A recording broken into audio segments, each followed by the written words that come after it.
Knowledge लेना चाहिए कहीं से भी मिले, ठीक है। कुछ दिल्ली में प्रतिबंधित जगह है, वहां से नॉलेज ना ले। नई दिल्ली के पास में स्वामी सरदानंद महाराज कोचिंग वाला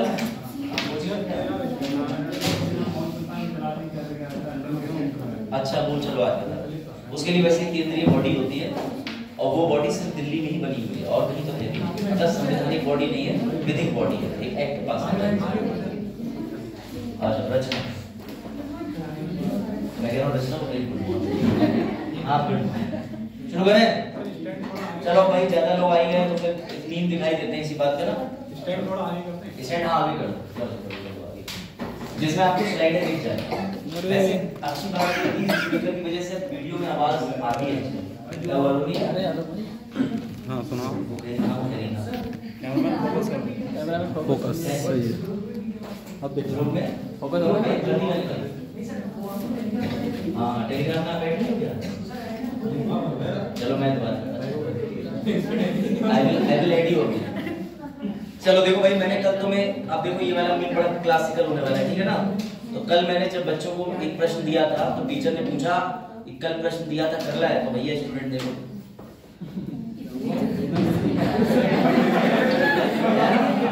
सेम थॉट है, सेम थॉट है। मेरा मन नहीं भरा। अभी देखो अभी और तो पढ़ाई छोड़ क्यों नहीं देते? मैंने तो सजेशन दिया।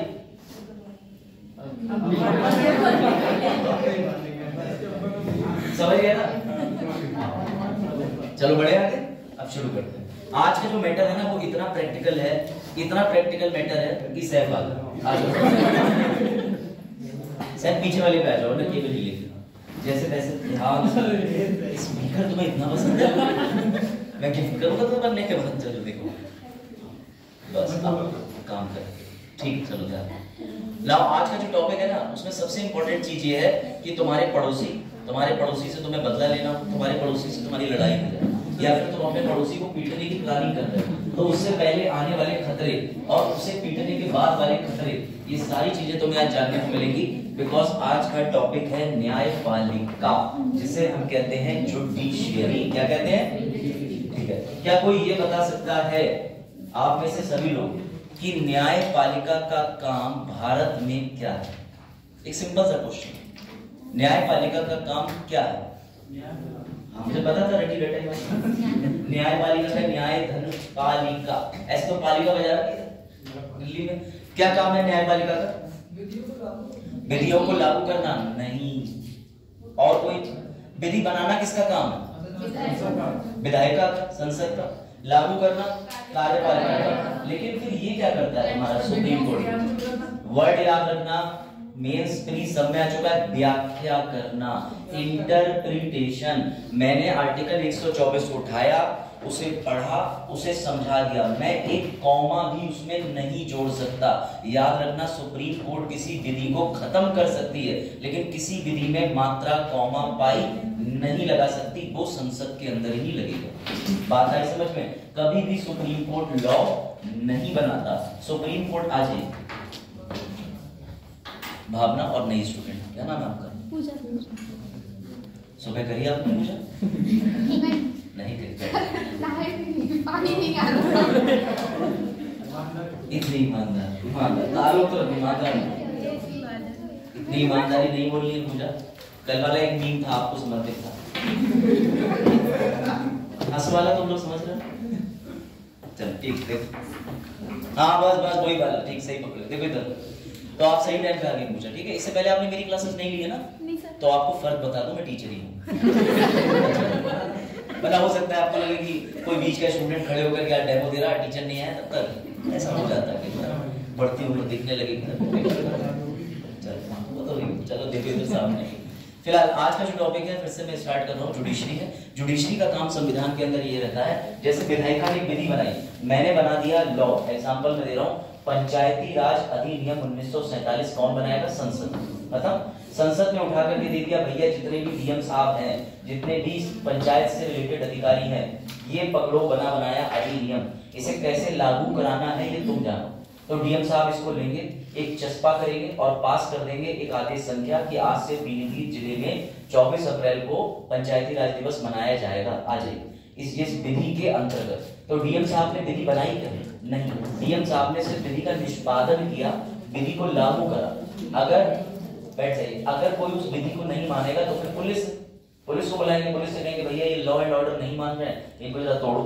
लेकिन न्यायपालिका का काम क्या है? न्यायपालिका इस कागज में या इस एक्ट में, इस अधिनियम में एक कॉमा भी नहीं ऐड कर सकती, वो बाउंड है, लेकिन वो इसकी व्याख्या कर सकती है। जैसे तुमने संविधान की किताब पढ़ी, तुमने कहा कि संसद ने ये अधिनियम गलत बनाया है, बिल्कुल गलत बनाया है, तो संसद इसका फैसला नहीं करेगा, ना कार्यपालिका करेगी। तुम सुप्रीम कोर्ट जाओगे, तुम सुप्रीम कोर्ट से कहोगे ये यहाँ पे इन्होंने ये चीज जो लिखी है वो गलत है, तो सुप्रीम कोर्ट संविधान की किताब उठाता है और संविधान की किताब से चेक करता है कि ये जो विधि बनी है ये संविधान के विरुद्ध तो नहीं, कहीं ऐसा तो नहीं संविधान को ओवरशैडो कर रही है, संविधान को छिपा दे रही है। हमेशा संविधान आगे रहना चाहिए। ये लाइन है क्वेश्चन की, अभी आगे पढ़ोगे तुम लोग, ग्रहण का सिद्धांत, डॉक्ट्राइन ऑफ एक्लिस। इसलिए मैं बता रहा हूं कोई भी विधि कभी संविधान को कवर नहीं कर सकती। अगर वो संविधान को खत्म कर रही है, पीछे कर रही है, खराब कर रही है, तो वो विधि फाड़ के फेंक दी जाएगी, नल एंड वॉइड। यही काम सुप्रीम कोर्ट करता है। याद रखना, कोर्ट का एक ही काम होता है, इंटरप्रिटेशन, व्याख्या करना। अनुच्छेद 52 में राष्ट्रपति लिखा है, तुम्हें परिभाषा में दिक्कत है, सुप्रीम कोर्ट जाओ, वो पढ़ के समझाएगा। लेकिन राष्ट्रपति के पूरे आर्टिकल में कॉमा, फुल स्टॉप, लाइन काटना, ये कुछ नहीं कर सकता। याद रखना, अगर उसे कोई चीज संविधान से हटानी है तो भी वो संसद को आदेश देगा कि आप इसमें जाकर के अधिनियम में बदलाव करें, लेकिन वो खुद नहीं कर सकता। बात समझ गए? तो हमारी जुडिशरी तुम्हें जितनी मजबूत दिखती है ना, उतनी थी नहीं, लेकिन जुडिशरी ने खुद को बहुत मजबूत बना लिया। कैसे? तो चलो फिर लड़ाई करते हैं। आज की चर्चा का विषय न्यायपालिका, जिसमें हम बात करेंगे दशा एवं दिशा पे, कि न्यायपालिका की भारत में दशा क्या हो रखी है और ये जो न्यायपालिका है उसने भारत के संविधान को क्या दिशा दे रखी है। समझ गए? एक बड़ा फेमस जज साहब हुए, उनका नाम था, बिल्कुल सही, पहले राष्ट्रपति का क्या नाम था? ये ट्रिक है, इसे याद रख लेना, छोटी ट्रिक है लेकिन काम आ जाएगी तुम्हारे, क्योंकि अक्सर किताबों के नाम पूछ लेता है। मेंस में तुम कोट कर सकते हो कि न्यायपालिका दशा एवं दशा किताब न्यायमूर्ति राजेंद्र प्रसाद जी के द्वारा लिखी थी। उन्होंने इस किताब में क्या क्या बोला। अब देखो, सबसे पहले कॉमन चीज शुरू करते हैं, ठीक है ना? हस्बैंड वाइफ, पुराने रिश्ते, ठीक है? तुमने दाल क्यों जला दी, तो तुमने दाल क्यों नहीं पी, जली हुई, ऐसा जो भी रहता है, ठीक है? मैं जानती हूँ हस्बैंड वाइफ के झगड़े मम्मी पापा को नहीं देते सर, मम्मी पापा लड़ते ही नहीं। हाँ, वो एक समय के बाद नहीं लड़ते, जब तुम नहीं थे उससे पहले लड़ते थे। चलो समझ बात। अब देखो, उसके बाद में आपने ऐसे रॉइड्स देखे होंगे, ऐसे दंगे देखे होंगे। सुनो, तुमने कई बार लड़ाई देखी होगी, तब तुमने देखा होगा कि तुम्हारे नौगमा चौराहे पे वाइन शॉप के बाहर देखो ये पुलिस आ जाती है, ठीक है ना? ये नौगमा का ही फोटो है 2005-06 का। सर कैसी बातें कर रहे हैं, अभी देखो आगे आएंगे और फोटो, ये देखो कर वापस मेरी किताब, होता है तुम्हारी किताब, तुम्हारा कोई दोस्त लेके बैठा, अब वो वापस नहीं कर रहा, तो तुम ऐसी हरकत नहीं करते, आपस में लड़ाई करते, ठीक है ना? अब ध्यान से समझना मेरी बात। सोनू और धर्मेंद्र देख रहे हो? Yes sir. देखा? धर्मेंद्र की पुरानी यादें, जब आपस में लड़ाई होती है तो उसके बाद कई बार लिखी जाती है एफआईआर। क्या लिखी जाती है? हमेशा सभी को पता है। आज तो मैं सब दिखाऊंगा, मैं प्रैक्टिकल, ठीक है ना? एक केस है, उसमें मैंने एक हियरिंग में पार्टिसिपेट किया था, मतलब बीइंग अ प्लीडर था, तो उस केस का जजमेंट भी मैं तुम्हें दिखाऊंगा। उसमें लिखा अग्रिम अधिवक्ता अभिषेक मिश्रा द्वारा तर्क दिए जाते हैं, सब लिखा रहता है। चलो खैर, ये देखो, इसे कहते हैं एफआईआर। अब सर आप ये हमें एफआईआर क्यों दिखा रहे हैं? क्योंकि बेटा तुम्हें एफआईआर में अपनी मर्जी से नहीं दिखा रहा, तुम्हें एफआईआर दिखाने के लिए पहले तो एनसीईआरटी ने बाध्य कर रहा है। सर एनसीईआरटी ने? जी हाँ, और एनसीईआरटी का मन नहीं भरा, उसके बाद भी यूपीएससी के सिलेबस में जो भी चीज आ जाएगी रहा, जीएस पेपर 2 गवर्नेंस मॉडल सफलता, इसके अंदर आर्टिफिशियल इंटेलिजेंस का प्रभाव क्या है। एफआईआर जब से डिजिटल हो गई है और यूपीएससी ने एफआईआर पे क्वेश्चन पूछा है प्रीलिम्स में 2022 में, इस पूरे पोर्शन से बहुत सवाल है, जैसे कैदी अधिनियम, सीआरपीसी क्या होती है, सीपीसी क्या होती है, 154 क्या होता है। तो इसलिए ये जितना डिटेल में मैं तुम्हें पढ़ा दूंगा बीइंग अ लॉयर, बस तुम्हें धैर्य बनाए रखना होगा, ठीक है? सुनो, शुरू करें। अब देखो, ये दो पड़ोसी थे, इन्होंने किसी भी बात पे लड़ाई कर दी। अक्सर पड़ोसियों के बीच में बिना बात की लड़ाई होती है, लेकिन आज हम किसी बात पर लड़ाई करा देते हैं। तो जब इन्होंने लड़ाई करी, हमेशा पता है कि लड़ाई करने के अंजाम में एक पार्टी दूसरी पार्टी के खिलाफ लिखवा सकती है एफआईआर। याद रखना, एफआईआर धारा 154 में आती है। एफआईआर डिजिटल होती है। हाँ जाओ, डिजिटल मतलब आज के समय में एफआईआर इलेक्ट्रॉनिकली लिखी जाती है। आप में से जितने भी लोग बैठे हुए हैं, अगर कभी न्यायालय जाने की नौबत आए या फिर किसी पुलिस वाले के पास कंप्लेंट करने जाओगे, तो याद रखना ये पुलिस वाले धाराएं लगाते हैं। इन धाराओं से वकील पता लगा लेते हैं कि हम केस छुटा सकते हैं कि केस नहीं छुटा सकते। वो ये सारी धाराओं का अमलगमेशन देखते हैं। अब जैसे एक बहुत गंभीर धारा है 307 मतलब आसान भाषा में हाफ मर्डर कहते हैं कि तुमने चाकू लिया मार दिया लेकिन वो उठ के खुद ही पहुंच गया गवाही देने या अस्पताल चला गया बच गया। तुमने गोली चलाई, गोली लग गई लेकिन भैया उसकी स्किन थी गेंडे के चमड़े की, वो मरा नहीं तो ऐसे लोग होते हैं, हाफ मर्डर केसेस होते हैं। तो बेसिकली एक एफआईआर के अंदर क्या होता है, ये सवाल पूछा गया है लिटरली कि क्या एफआईआर के अंदर डेट होती है कि नहीं होती। देख लो ये सवाल आ रखा है, आपके कमीशन ने पूछा है, अभी दिखाऊंगा। तो उसके बाद में याद रखना ये एफआईआर में सारी चीजें होती हैं, घटना का स्थल। अब ये देखो ये बिसरा की रिपोर्ट है, तो ये दिया है कि कुकुड़ा रेलवे गेट बिसरा, जो भी जगह होती है उसका नाम लिखा जाता है। समझ गए बात को? तो ये एक बेसिक एफआईआर है। सर एफआईआर कौन सी किताब में आती है? सीआरपीसी, ये उस लॉ का नाम है। लिटरली यूपीएससी ने दंड प्रक्रिया संहिता, आ जाओ जावेद, दंड प्रक्रिया संहिता, आ जाओ। बीरबल नाम है, संजीव सर, बीरबल ये ना, तीनों एक ही साथ तो बैठते थे, क्या हुआ? अच्छा अब ये वाली 9 बता। धारा 154 कौन सी किताब की? संविधान की? नहीं, आ जाओ। 154 दंड प्रक्रिया संहिता which is also called criminal procedure code CrPC 1973। बेटा अभी अमित शाह ने जो 3 काले कानून बदले उनमें इसका भी नाम शामिल है। इसे बना दिया भारतीय न्याय संहिता, ठीक है ना, भारतीय नागरिक न्याय संहिता BNNS बना दिया इसको। तो उन्होंने तो ये भी बदल दिया, लेकिन अभी जब तक बदल के पूरी तरीके से नए वाले विधेयक अंतिम अधिनियम में नहीं परिवर्तित होते तब तक तुम 154 याद रखो। अब मैं ये जरूर चाहूंगा तुम एक बार इसको प्लीज पढ़ लो, ताकि तुम्हें ये पता चल जाए कि कोई पुलिस वाला तुम्हारी एफआईआर ना लिखे तो तुम अगला स्टेप क्या उठा सकते हो। पढ़ लो। किसी संज्ञेय अपराध, पढ़ लो। संज्ञेय अपराध का मतलब हत्या, लूटपाट, तुम्हारे सामने चाकू घोंप दिया, तुम्हारे सामने धक्का दे दिया, बाल नोच लिए, काट लिया, ऐसे अपराध जो वास्तविक में शरीर पर प्रभाव डाल रहे हैं।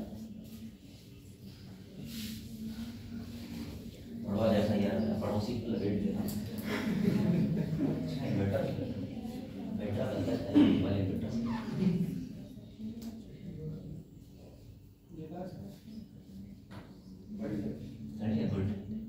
समझे? देखो क्या लिखा है, किसी संज्ञेय अपराध के घटित होने से संबंधित जानकारी यदि किसी पुलिस स्टेशन के प्रभारी, पुलिस स्टेशन प्रभारी अधिकारी जिसके तुम फॉर्म भरते हो, ठीक है ना, एसएचओ के आते हैं, दरोगा सिपाही सब भरते हो फॉर्म, वही लोग, ठीक है।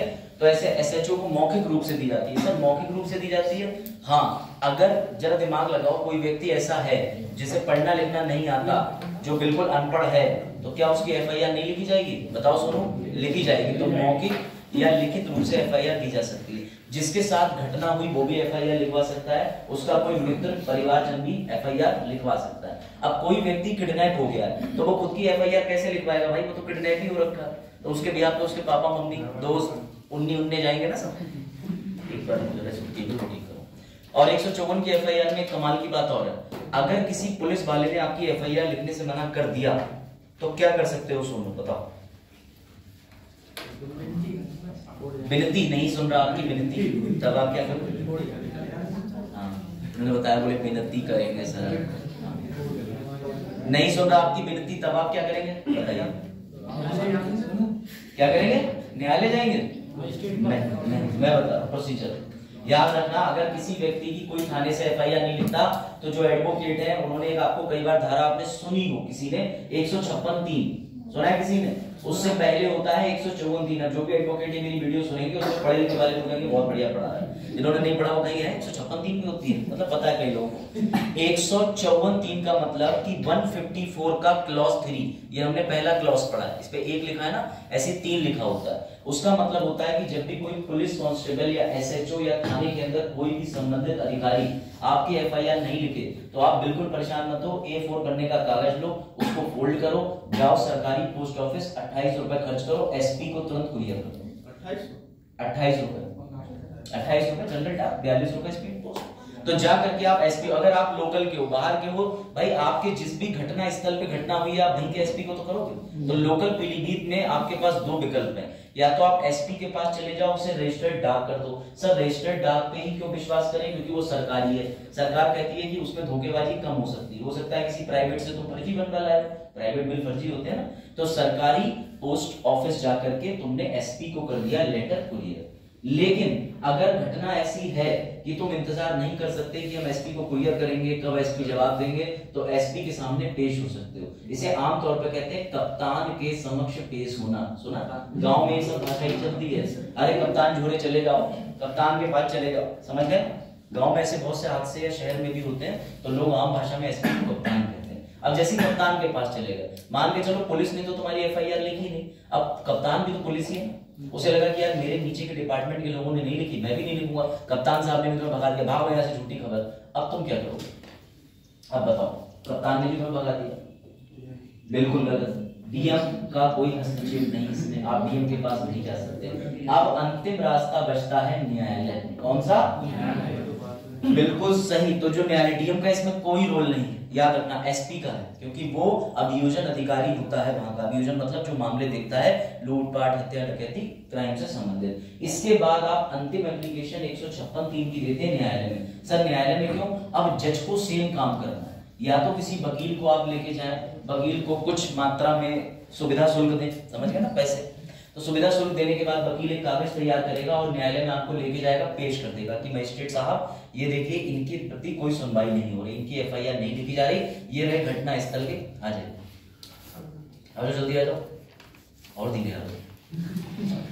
तो जैसे ही वो न्यायालय में जाएंगे, एक तरीका और है, कई बार व्यक्ति बहुत ही दरिद्र स्थिति का होता है, उसकी वित्तीय स्थिति नहीं ठीक होती, तो वो न्यायालय को 156(3) धारा का प्रयोग करके जैसे एसपी को क्लियर कराता है, न्यायालय को क्लियर कर सकता है। सर आप ये घटना क्यों बता रहे हैं? क्योंकि तीनों स्टेप पूछ लेगा प्रीलिम्स में, फिर मुंह देखोगे, इसलिए याद रखना। सबसे पहली स्टेप 154 का एफआईआर, फिर 154(3), फिर 156(3), सेम लॉ, यानी कि सर कौन सी किताब के? भारतीय, ये वाली नहीं, दंड प्रक्रिया संहिता 1973, इसके अंदर धारा 154, 156, 154 के अंदर भी दो, 154 के अंदर एफआईआर लिखवाने की बात, 154(3) में एसपी की बात सुनो। एसपी मना कर दे तो न्यायालय जाने की बात 156(3), अगर न्यायालय भी मना कर दे तब? अब बताओ, अब आया ना मजा? अब न्यायालय ने भी मना कर दिया है ना। पूजा बड़ी मुश्किल से अपने पड़ोसी के एफआईआर लिखवाने गई, पुलिस वाले ने कहा 2000 रुपया, तो इन्होंने 2000 रुपया देने के मना कर दिया। बोले मैं आईएएस की तैयारी कर रही हूँ, मुझे सिखा रहा है, अभी रुक जाती हूँ एसपी से शिकायत करने। एसपी ने कह दिया जब उसने नहीं लिखी तो मैं क्या अनोखा हूँ, मैं भी नहीं लिखूंगा, जाओ भागो यहाँ से। फिर पूजा न्यायालय गई, न्यायालय ने कह दिया हम भी नहीं लिखेंगे। अब बताओ क्या विकल्प? मजिस्ट्रेट तो कई प्रकार के, लेकिन सिर्फ न्यायिक मजिस्ट्रेट की बात हो रही है, और किसी मजिस्ट्रेट के पास नहीं जा सकते। जिले में सबसे ऊंचा अधिकारी न्यायिक मजिस्ट्रेट होता है, जो डीएम को भी तलब कर सकता है, समझ लेना। हमारी शुरुआत होगी डीएम को तलब करने से, तुम्हारी शुरुआत होगी डीएम साहब की सुनने से। बताओ, हाईकोर्ट तो छोड़ ही दो, हाईकोर्ट तो न्यायमूर्ति, फिर तुम 33 करोड़ देवी देवताओं में आ जाते हो, फिर तुम्हारे घर वाले फूल माला लॉर्ड गलत है सिस्टम, लॉर्ड नहीं कहना चाहिए, सर कहना चाहिए। ठीक है, लॉर्डशिप चल रही है, हम लोग कहते थे ना लॉर्ड वाइसरॉय फलाना ढिमाका आते थे ना वो लोग, है ना, लॉर्ड कर्जन, लॉर्ड डफर डेफरिन था ना, मैंने स्लिप ऑफ टंग कर दी। चलो स्लिप ऑफ टंग वीडियो है ना, चलो देखो सामने बताओ, समझ गए? अब अगर तुम्हारी न्यायालय तुम्हारी एफआईआर ना लिखे तब क्या करोगे? आज तो मैं यहाँ से डिस्ट्रिक्ट कोर्ट का वकील बना के छोड़ूंगा, जितना यूपीएससी के लिए चाहिए। हाँ, क्या करोगे जब न्यायालय में ना लिखे? सर एक संगठन बुला के धरना कर देंगे। अगर इनडायरेक्टली बात करो तो तुम मीडिया के पास जाओगे, मीडिया उसमें फुटेज बनाएगी, एक्सपोजर बनाएगी, नहीं लिख रहे हैं पूजा नामक इस बालिका की 2 घंटे से बेसुध पड़ी, पूजा की नहीं हो रही सुनवाई, क्या जज नहीं दे पा रहे इंसाफ? खबरें पढ़ते हो ना ऐसे अखबार में, ठीक है ना? हाँ, ऐसी सारी खबरें पढ़ते हो तो फिर उसका एक प्रेशर होता है। लेकिन याद रखना न्यायालय बहुत चालाक है, न्यायालय को पता है कि मीडिया के पास जाएंगे तमाशा बनेगा, और न्याय हर व्यक्ति के लिए जरूरी है। इसलिए न्यायालय ने 2 काम कर रखे हैं। पहला, कोई पुलिस तुम्हारी एफआईआर नहीं करेगी, इसमें केस है ललिता कुमारी का, बड़ा अच्छा यूपी में, वो केस तो मैं नहीं जानता, वो जुडिशरी वाले जानते हैं। इंस्ट्रक्शन है कि कोई भी पुलिस वाला हमेशा इंक्वायरी यानी कि जांच और अन्वेषण करने के लिए एफआईआर कंपलसरी दर्ज करेगा। अगर उसने दर्ज नहीं करी तो एसपी करेगा, अगर इन दोनों से चूक हो गई, इन्होंने नहीं करी, तो फिर न्यायालय क्या करता है? शिवानी देख लो, तो न्यायालय क्या करता है? तुम्हारी बात मुझे आ रही है, चलिए पता पड़ोसी ने ऐसा कर दिया, 2000 रुपए देके छूटे उसको। तो याद रखना, न्यायालय कभी भी तुम्हें मना नहीं करेगा, न्यायालय पुलिस को आदेश दे देगा इस बच्चे की एफआईआर लिखो या इस पीड़िता की एफआईआर लिखो, वरना न्यायालय तुम्हारे इस मैटर को कंप्लेंट में बदल देगा। सर कंप्लेंट में मतलब वो पुलिस के पास नहीं जाएगी, अब न्यायालय अपने हिसाब से चलाएगा, यानी न्यायालय कोई पुलिस की कार्रवाई नहीं करेगा, सीधे दोषी जिस पे तुमने आरोप लगाया उसे समन भेजेगा, और तुम्हें भी बुलाएगा, कहेगा दोनों लोग आ जाओ, अब मैं डायरेक्टली सुनूंगा, पुलिस की कोई आवश्यकता अभी नहीं, समझ गए? तो न्यायालय के पास दूसरा स्टेप भी होता है। यहाँ पर कम से कम 10 से 15 हजार रुपए वकील लेते हैं सिर्फ इतनी सी बात की कि कोर्ट में 156(3) तुम्हारी पहुंचाने के। हाँ ये रेट है, यहाँ पर प्राइस है, और उसमें वकालतनामा लगता है। तो खैर मैं उस प्रोफेशन की यहाँ पर जो है खटिया नहीं खड़ी करने आया, लेकिन आई एम टेलिंग यू कि अगर नॉर्मली कोई भी भारतीय नागरिक अवेयर हो तो वो कई पैसे बचा सकता है। और मुझे बुरा तो तब लगता है जब वहां बैठे हुए लॉयर्स को नॉलेज ही नहीं होती, उन्हें एप्लीकेशन लिखना नहीं आती। वो गए जाकर के उन्होंने टाइपिस्ट पकड़ा जो 150-200 रुपए का मसाला खा रहा है, पूरे दिन में 2000 रुपए उठा के ले जा रहा है। उससे उन्होंने कहा जरा 156(3) बना देना। अब उसने सिर्फ तुम्हारा नाम डाला, मैटर समझ लिया, कंटेंट बदल दिया, क्योंकि रिटन में ये फायदा होता है कंप्यूटर में कि आप नाम बदल दो, चीजें वही रहती हैं। उन्होंने प्रिंट मार के दे दिया, वकील साहब ने फाइल कर दिया, 15,000 वकील साहब के हो गए। अब अगर तुम्हारी न्यायालय ने नहीं सुनी या उन्होंने कागज नहीं फाइल करा तो उन्हें छूट मिली है, तो उनके खिलाफ न्यायालय नहीं जा सकते, उनकी शिकायत नहीं कर सकते। कर क्या लोग, और कर भी दोगे शिकायत तो सारे काले मित्र एक, समझ गया ना बात? तो ये समझना। अभी ऐसी प्रैक्टिकल चीजें आएंगी। फिलहाल तुम एफआईआर पे आओ, क्योंकि तुम्हारे में क्वेश्चन एफआईआर पे बन रहा है। सर एनसीईआरटी में एक बेसिक चैप्टर है जो पूरा इसमें बात करता है कक्षा 7 और 8 की। जरा एक बार इसे पढ़ो, फिर तुम्हें पता चल जाएगा कि कौन कौन से ग्राउंड की बात मैं कर रहा हूँ। ये पढ़ो, अगर तुमने वो जो लाइन है ना, और इसका आंसर तुमने सबसे जल्दी पढ़ लिया था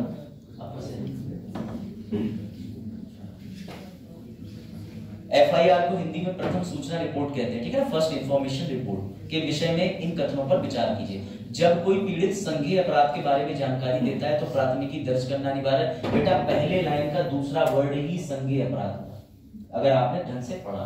अगला पढ़िए, शिकायतकर्ता की मौखिक गवाही के बिना प्राथमिकी दर्ज की जा सकती है। जो शिकायत करने गया वो कुछ बोल ही नहीं रहा, पहले मौखिक ही होती है। बिल्कुल सही कह रहे हो अश्विन, अगर वो मौखिक करे या फिर रिटन करे, दोनों हो सकती है। अभी ध्यान देना, तो पता आएगा कि डेफिनेशन में लिखा क्या है। अगला बताओ, शिकायतकर्ता को पुलिस से प्राथमिकी की मुफ्त कॉपी प्राप्त करने का अधिकार है। बिल्कुल है। एफआईआर तुमको देने के, लिख के रिसीविंग देने के कभी किसी न्यायालय, कभी किसी पुलिस चौकी पे पैसे नहीं जाते, लेकिन अगर वो चाहे तो तुम्हें बेवकूफ बना सकते हैं। लाओ अंडर द टेबल 200 रुपए, 300 रुपए, 500 रुपए दो, तुम्हारी कंप्लेंट दर्ज हो जाएगी। कभी झांसे मत आना, तुरंत ही जाके शिकायत कर देना, वो क्या उसके फरिश्ते भी करेंगे।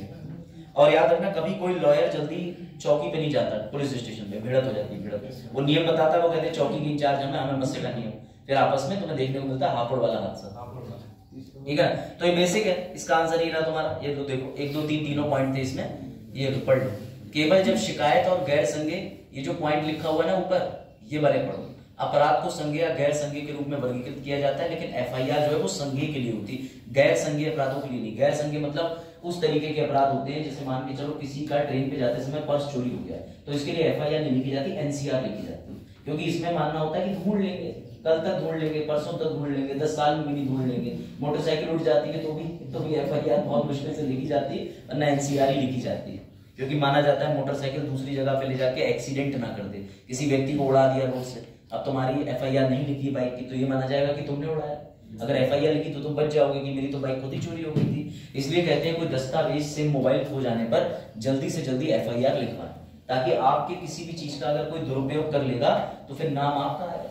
पता चला अंतिम कॉल जो है वो चेतन नहीं, क्या नाम है, चरण ने अंतिम कॉल उन्हें मिलाई थी, उसके बाद छोड़ दी। अब फोन चलती हुई सिम इंटरनेट खुला हुआ किसी और के हाथ लिख दिया, उनने भी 3 घंटे बात करी, बुला लिया, शादी कर ली, मुंह दिखाया नहीं, बोले आज पूरे दिन व्रत रखा है, मुंह नहीं दिखाऊंगा। पता चला जब कुछ जा रहे मामा बन के शादी ये और दुख। अब वो मोबाइल अस्मित को मिला था, इसमें मैं क्या कर सकता हूं, है ना अस्मित? अब अस्मित कह रहे मेरा छोटा मोबाइल ठीक है, ज्यादा कुछ नहीं इसमें। तो फिलहाल ये है एफआईआर के बारे में, ठीक है। अब देखो तुम्हारे लिए एक आसान चीज मैंने कर दी है। अभी 9 नवंबर 2023 को द हिंदू न्यूज़पेपर में लिखा है द हिंदू, ठीक है। द हिंदू के अलग से लेख आते हैं, एक वेबसाइट बता दूंगा, वहां हिंदी में पढ़ लेना। जीएस पेपर 2 जिसको मैं डील करता हूँ, इसमें आता है ई गवर्नेंस ये सब मॉडल।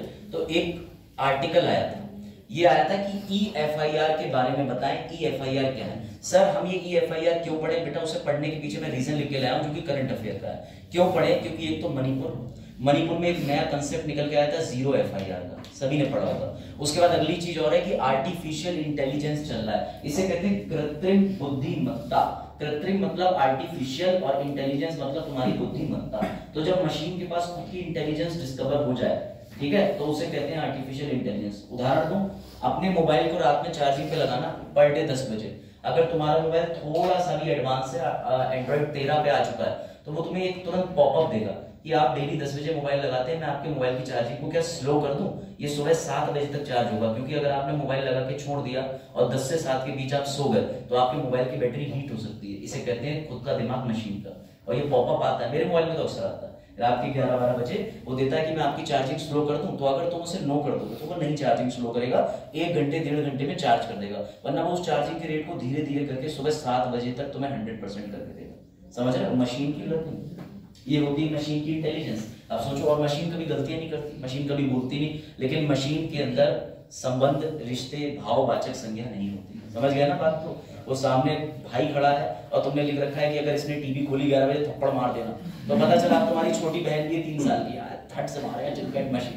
तो मशीन के साथ में समस्या है कि उसकी अपनी लर्निंग में जजमेंट लेने की क्षमता नहीं है। बड़ा अच्छा क्वेश्चन पूछा था मुझसे इंटरव्यू में कि कृत्रिम बुद्धिमत्ता से जजों के कार्यशैली पे क्या प्रभाव पड़ेगा। तो जजों के पास विवेकाधीन शक्ति होती है खुद से सोच के निर्णय लेने की, लेकिन मशीन के पास नहीं होती। मशीन सामने देख करके विवेकाधीन शक्तियां इस्तेमाल नहीं कर सकती। तो ये आंसर मेरा बढ़िया था, अच्छा लगा, चलो तुम्हें भी समझा दिया। EFIR क्या समझ लो। सोनू गए कागज लेके, सोनू ने पहले पुलिस चौकी में कागज पे FIR लिख के दी, तो सोनू की FIR लिखने के बाद पुलिस ने पढ़ी, इन्हें एक मोहर लगाई, चौकी की दे दी। अब सोनू अपने घर आए, सोनू ने कहा कि अब पुलिस अपना काम शुरू करेगी। इनके गांव में बाढ़ आ गई, FIR गल गई, कागज खो गया, इनने अपने पर्स में 100 का नोट निकाला, वो कागज भी गिर गया। पहले ये समस्या बहुत होती थी, और जब मैनुअली वर्क होता था तो पुलिस भी बच जाती थी। जैसे ये FIR लिखवा के गए, अब पुलिस ने रजिस्टर में से पन्ना लिया, फाड़ा और बोले हटाओ, खत्म करो, नेताजी का आदेश आया है और नेताजी ने कहा है कि उसकी पीड़िता की FIR खत्म कर दो। पहले हो जाता था, इसीलिए सुप्रीम कोर्ट ने ऑर्डर दिए कि जितनी भी FIR है अब लिखी जाएगी डिजिटल। जैसे ही कैदी या जैसे पीड़िता आया या पीड़ित व्यक्ति आया, तुमने कंप्यूटर पे सारी सिस्टम डाल दिया, तुरंत ही वो लखनऊ सर्वर पे पहुंचेगी। लखनऊ सर्वर से चली जाएगी अंतरराष्ट्रीय स्तर के FIR पोर्टल पे। इसके लिए एक पोर्टल होता है दिल्ली के अंदर, जिससे डेटा निकल के आता है, जैसे national crime record bureau NCRB data में तुम्हारी FIR जुड़ जाती है। तो जब ये FIR इतनी ऊपर तक पहुंच रही है, तो क्या सोनू उस FIR को बाद में डिलीट कर सकते हैं? नहीं कर सकते। बात आई समझ में? तो इसीलिए हमने डिजिटल FIR करा, क्योंकि डिजिटल FIR बदलते समय के हिसाब से ट्रांसपेरेंसी लाता है। क्या लाता है? पारदर्शिता। ये अगर तुम्हारे मेंस में लाइन आ गई कि EFIR पारदर्शिता लाता है, EFIR जवाबदेही को बढ़ाता है, EFIR कार्यवाही सुनिश्चित करता है, हो गया तुम्हारा मेंस का आंसर। ये कीवर्ड है, इन्हीं के बारे में तुम लिख दो, तो मेंस के आंसर कहीं दूर नहीं है, बस लॉजिक पे बेस्ड होते हैं। ये आ गया EFIR क्या है। उसके बाद मैंने तुम्हें ये लिख दिया कि विधि आयोग की 282 नंबर की रिपोर्ट में ये कहा गया था कि आरोपी ज्ञात हो, आरोपी ज्ञात नहीं हो, चाहे पता हो चाहे ना पता हो, EFIR अज्ञात के खिलाफ भी लिखी जा सकती है। अज्ञात मतलब ग्राउंड के बाहर से किसी बच्चे की साइकिल चोरी हो जाए, तुमने चोरी करते हो नहीं देखा, लेकिन चोरी तो हुई ना तुम्हारे साथ, तो तुम किसी अज्ञान के खिलाफ लिखवाओगे ना रिपोर्ट कि मेरी साइकिल इतने बजे उठ गई है। अब पुलिस का काम है कि ऐसी और भी FIR तो उस दिन नहीं आई, तो पुलिस अपनी जांच शुरू करेगी। तो इसे कहते हैं कि आरोपी ज्ञात हो या ना हो, दोनों मामले में आपकी EFIR लिखवाई जा सकती है, कोई ऐसा इशू नहीं है। उसके बाद ये आ जाइए, लो ब्लैंक हो गया, लाइट गई। अच्छा, फालतू में से दोस्त कोई बात नहीं, मैं ऐसे समझा देता हूँ। तुम्हें वैसे भी अभी आगे लड़ाई करनी है। इन्वर्टर है? इसकी लाइट कहाँ चली गई?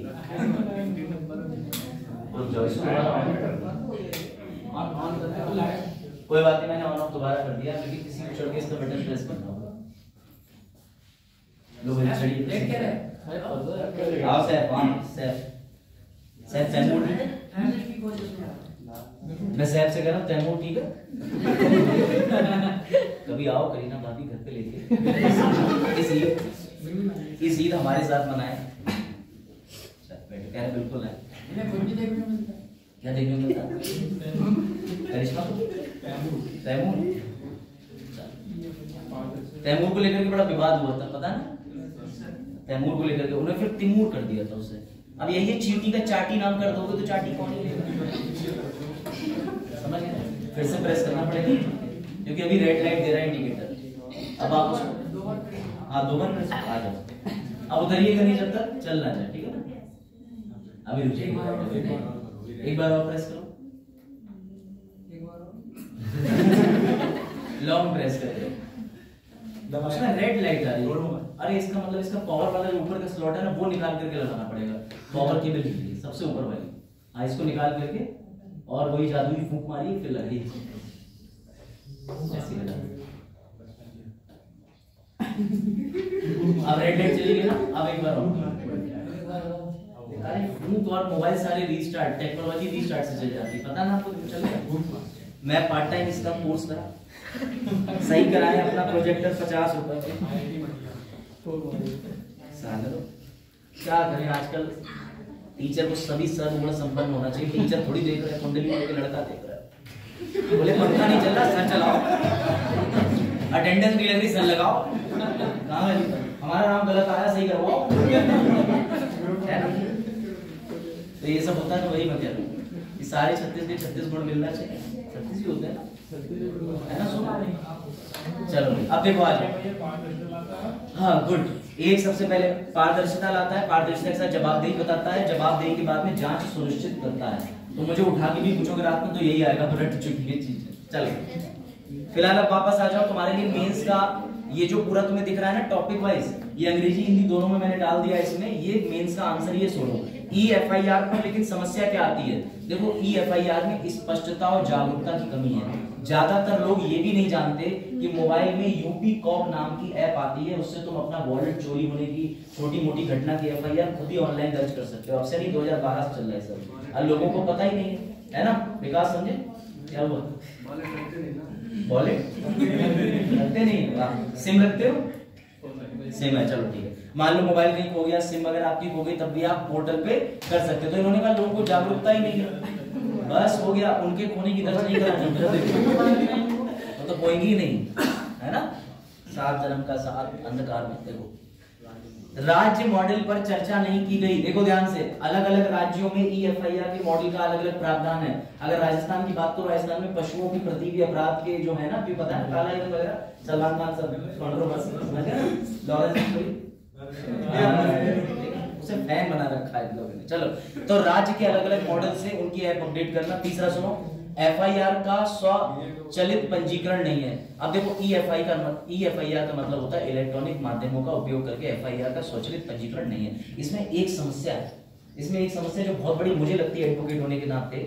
मान लो मैंने झूठा फंसाना चाहूँ, ये कहीं बैठे हैं, मैं अपने घर में आराम से रजाई में पढ़ाई कर रहा था, मेरे मन में आया मैंने इनके खिलाफ FIR ऑनलाइन झूठी दर्ज कर दी। क्या किसी पुलिस वाले ने मुझे देखा, कोई संदेह करा, कोई सवाल पूछे, अब मैंने उस समय पे फर्जी FIR लिखवा दी, बाद में अपना प्रूफ देके हटवाएं कुछ भी हो, तो इसके भी चक्कर में पुलिस ने अपडेशन करी। अब पुलिस कहती है कि तुम फर्जी नहीं लिखवा सकते, तो मैं अपने हाथ से साइन करके लिख के एक पेपर भी अपलोड करना पड़ेगा। उसके ठीक 24 घंटे में पुलिस वाला तुम्हारे पास फोन करके पूछता है, बताइए मैं आपका बयान लेने आ रहा हूँ, कहाँ पर घटना घटित हुई है। तो ये भी अच्छा करा है। तो धीरे धीरे हमारी जो EFIR का सिस्टम है ना सोनू और बाकी बच्चों, ये बेटर होता चला जा रहा है। कमियां हर मॉडल में होती हैं, लेकिन मॉडल को सुधारना भी आवश्यक है। तो क्या किया जाए इसके लिए, इस तकनीक को अनिवार्य कर दो, प्रमाणीकरण के माध्यम से FIR दर्ज करो। और ये रहा तुम्हारा मेंस का क्वेश्चन जो तुम घर से करोगे। EFIR के पंजीकरण की चुनौतियों से निपटने में EFIR की भूमिका का आलोचनात्मक परीक्षण करें। आलोचनात्मक का मतलब सही भी बताओ गलत भी बताओ, इसे कहते हैं। बात आई समझ में। आलोचना हमेशा पॉजिटिव नेगेटिव दोनों पॉइंट कैरी करती है, और जैसा दृष्टि के नीचे लिखा होता है आगे की राह, इस प्रश्न में आगे की राह भी पड़े।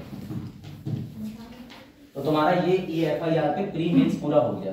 और ये जरूरी है, इस बार ये क्वेश्चन बहुत है। अब मैं तुम्हें मणिपुर वाला भी समझा देता हूँ, ये क्वेश्चन चाहे नोट कर लो। वैसे अब स्लाइड तो मैं डेली अपडेट कर दे रहा हूँ, कल भी मैंने स्लाइड ग्रुप में डाल दी, ये भी आ जाएगा।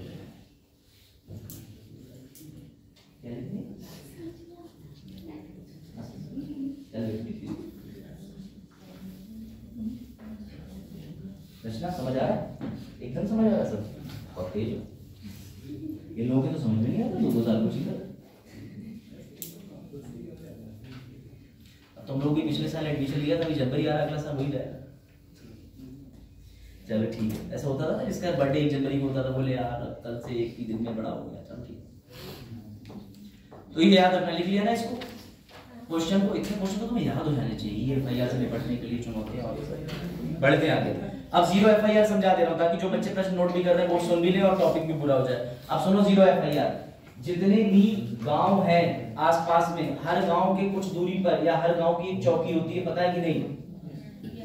अगर मैं आपसे बात करूं तो जो लोग पहले पंजाबियान मोहल्ले की तरफ रहते थे, उनके घर के बिल्कुल नजदीक में कोतवाली पड़ती है। जो लोग मार्केट में रहते हैं सुनगड़ी पड़ती है। सर हमने ऐसा क्यों बनाया?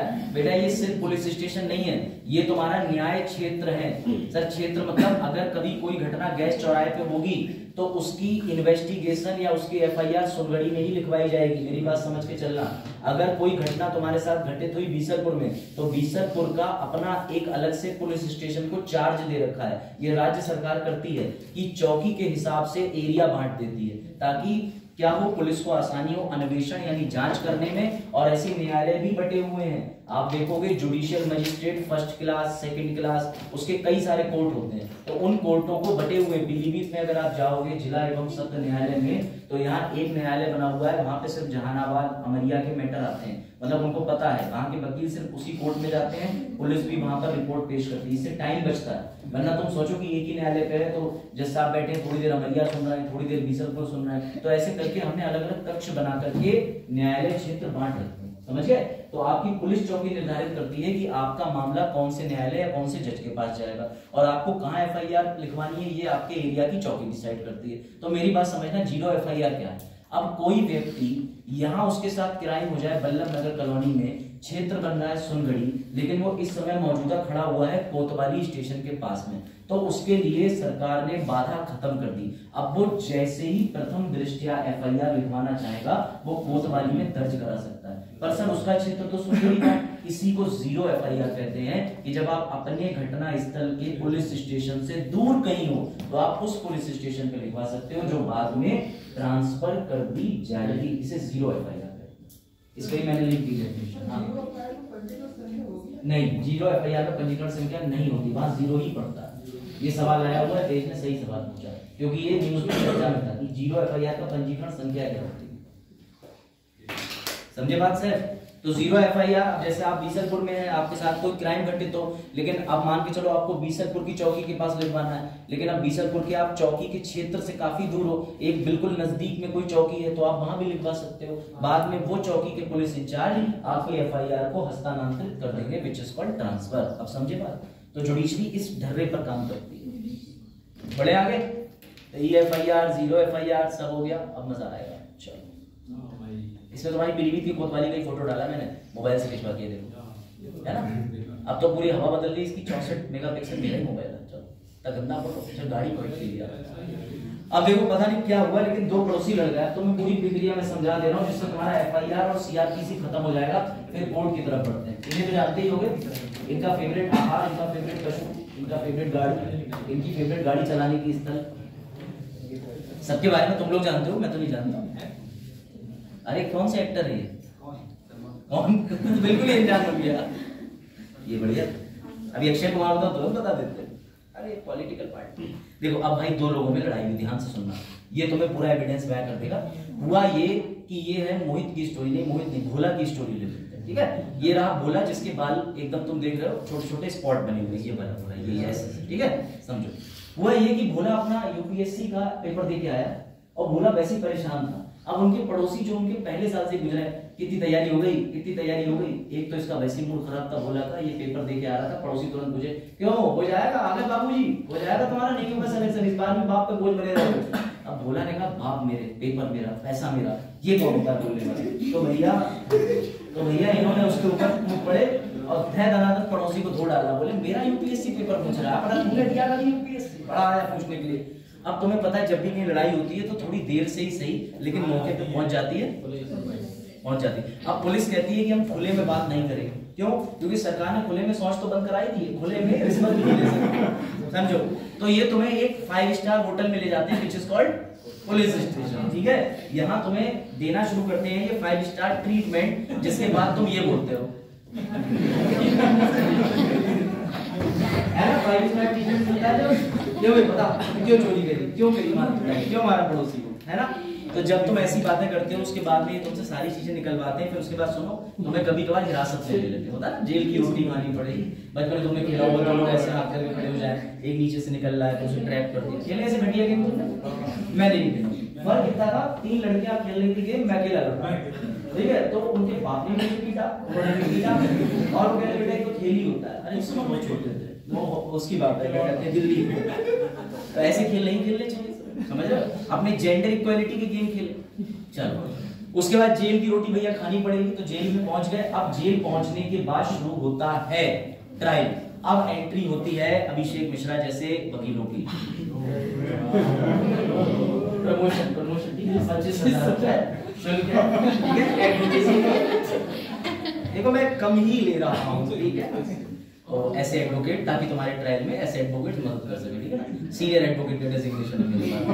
और क्या करते हैं एडवोकेट, ये करते हैं, जैसे मान के चलो ये जज साहब है, 2 लोग बैठे हुए हैं इधर पक्ष, इधर बाकी की जूरी बैठी हुई है, और ये सब कराते हैं, ठीक है। अब यहीं से आज का टॉपिक शुरू होगा।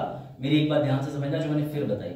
सबसे पहले क्या चीज, क्या दिख रहा है, जूम है, चलो ठीक है। देखो सबसे पहले भिड़ंत हुई, लड़ाई, पुलिस आई, पुलिस ने उठाया। पुलिस तुरंत रूप से, अगर ऐसी लड़ाई हुई जिसमें दोनों पक्ष लड़ रहे हैं, तो पुलिस को यह अधिकार है कि वो तुम्हें 24 घंटे के लिए रख सकती है जेल के अंदर। 24 घंटे। अगर उसके पास में ना वारंट है, ना चार्जशीट है, कुछ भी नहीं है, उसने तुम्हें उठाया और तुम लड़ाई कर रहे थे, तुम्हारे खिलाफ FIR आई, तो बहुत बढ़िया, उठा करके तुम्हें कर दिया जेल में बंद। अगर वो तुम्हें जेल में बंद कर देंगे, तो जेल में बंद करने के बाद एक नियम है, 24 घंटे के भीतर मजिस्ट्रेट के समक्ष प्रस्तुत करना। याद रखना, 24 घंटे के भीतर।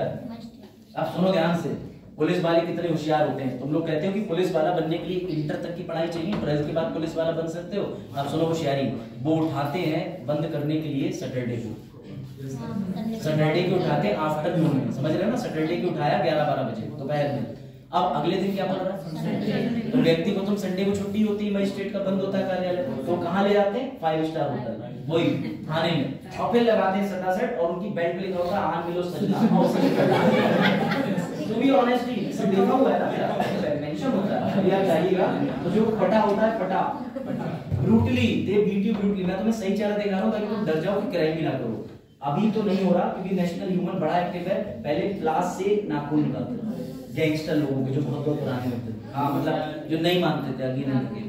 अभी भी तुम बहुत पुराने क्रिमिनल देखोगे ना, तो उनके तुम्हें नाखून टेढ़े मेढ़े मिलेंगे, जो बहुत थोड़े बूढ़े बुजुर्ग हो गए। तो उनसे पूछना क्या हुआ, बोले अरे वो टॉर्चर करते थे, ऐसा होता था, लिटरली ऐसा होता था। तो सिर्फ मिथुन के ही नाखून नहीं निकाले थे, निकाले जाते, मिथुन वाले 3rd डिग्री टॉर्चर। तो टू बी वेरी ऑनेस्ट ये सब होता था। उसके बाद क्या हुआ, जब पुलिस ने तुम्हें इसीलिए नियम बनाया कि 24 घंटे से ऊपर नहीं लिखोगे। कोई भी मजिस्ट्रेट, अगर न्यायालय बंद है, न्यायिक मजिस्ट्रेट हड़ताल पे है, तो तुम DM के सामने, SDM के सामने लेके जाओ, लेकिन लेके जाओ। अब एक कंडीशन और है, अगर मजिस्ट्रेट को भी ये लग गया कि ये बहुत मक्कार अपराधी है, इसकी तो कुटाई जरूरी है, या फिर इसे पुलिस के पास भेज दो, तो मैक्सिमम 15 दिन के लिए जज साहब भी उसे फिर से पुलिस के पास भेज सकते हैं। वो 24 घंटे हटाने के बाद अब वो 15 दिन फिर से रहेगा पुलिस के पास। या फिर जज साहब को लगा कि भैया हमने ज्यादा दिन भेज दिया पुलिस के पास, तो पुलिस तो देगी मार, तो इसलिए वो तुम्हें भेज देते हैं न्यायिक हिरासत में।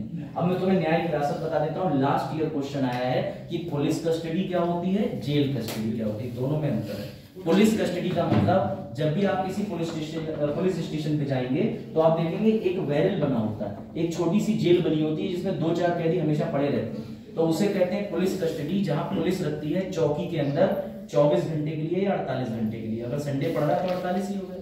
और न्यायिक हिरासत मतलब पीलीभीत की जिला जेल, बरेली के अंदर सेंट्रल जेल, दिल्ली के अंदर तिहाड़ जेल, इसे न्यायिक हिरासत कहते हैं। यहाँ तुम्हें पुलिस पीट नहीं सकती, ये नियम है। यहाँ पुलिस तुम्हें मारेगी नहीं, काम से टॉर्चर कराएगी, लो भैया चक्की चलाओ, जाओ जाकर के काम करो, बागवानी करो, वरना जेल में रहने के पैसे दो।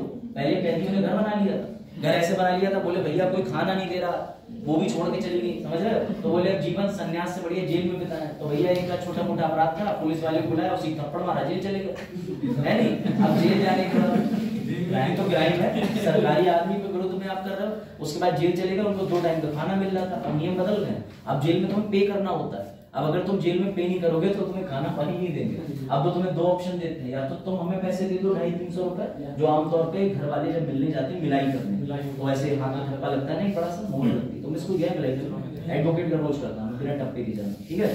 तो मैं कैदियों के पास जाता था, तो कैदियों की डिमांड होती थी, सर एक सिगरेट मिल जाएगी, सर एक कैदी कहता था ब्लेड मिल जाएगा नाखून काटने। मैंने कहा हाँ, ब्लेड से तुम तो नाखून काटोगे, इतने सीधे हो तो नहीं, किसे काट दोगे, तो ब्लेड प्रतिबंधित है। रक्षाबंधन पे जो महिलाएं जाती हैं उनका लंच बॉक्स भी चेक होता है, मिठाई खिला के चेक करी जाती है, कहीं अपने भैया कोई साफ तो नहीं करने ले जाए, भैया ने कह दिया आजीवन कैद है, मरेंगे नहीं, तुम ही मिठाई में जहर ला देना, तो ये सब चीजें चेक होती हैं, जेल मैनुअल होता है, ये सब चीजें जेल में होती हैं। तिहाड़ के अंदर तो बड़ा ब्रूटल है। तिहाड़ के अंदर जो मेल कैदी होते हैं उनके सारे कपड़े निकाल करके बॉडी मार्क्स देखे जाते हैं, बॉडी फिजिकल चेक होता है। पता चला तुम अपने साथ कोई रोग लेके आए हो, तुम कहते हो जेल में रहने की वजह से हो गया, तो ह्यूमन राइट्स वाले एक्टिव हो जाएंगे। इसलिए संजय दत्त ने वो पीड़ा फेस करी। संजय दत्त की मूवी में दिखाया गया ना, ही इज ऑल ल्यूट करा जाता है, फिर उसके बाद उसके बॉडी मार्क्स सब रिकॉर्ड करे जाते हैं। ये है, ये नियम ही है तिहाड़ का, सेंट्रल जेल है ना।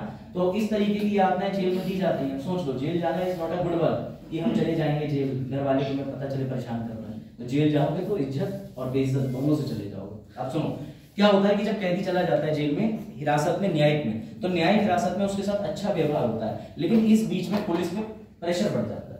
अब पुलिस को फाइल करनी है चार्जशीट।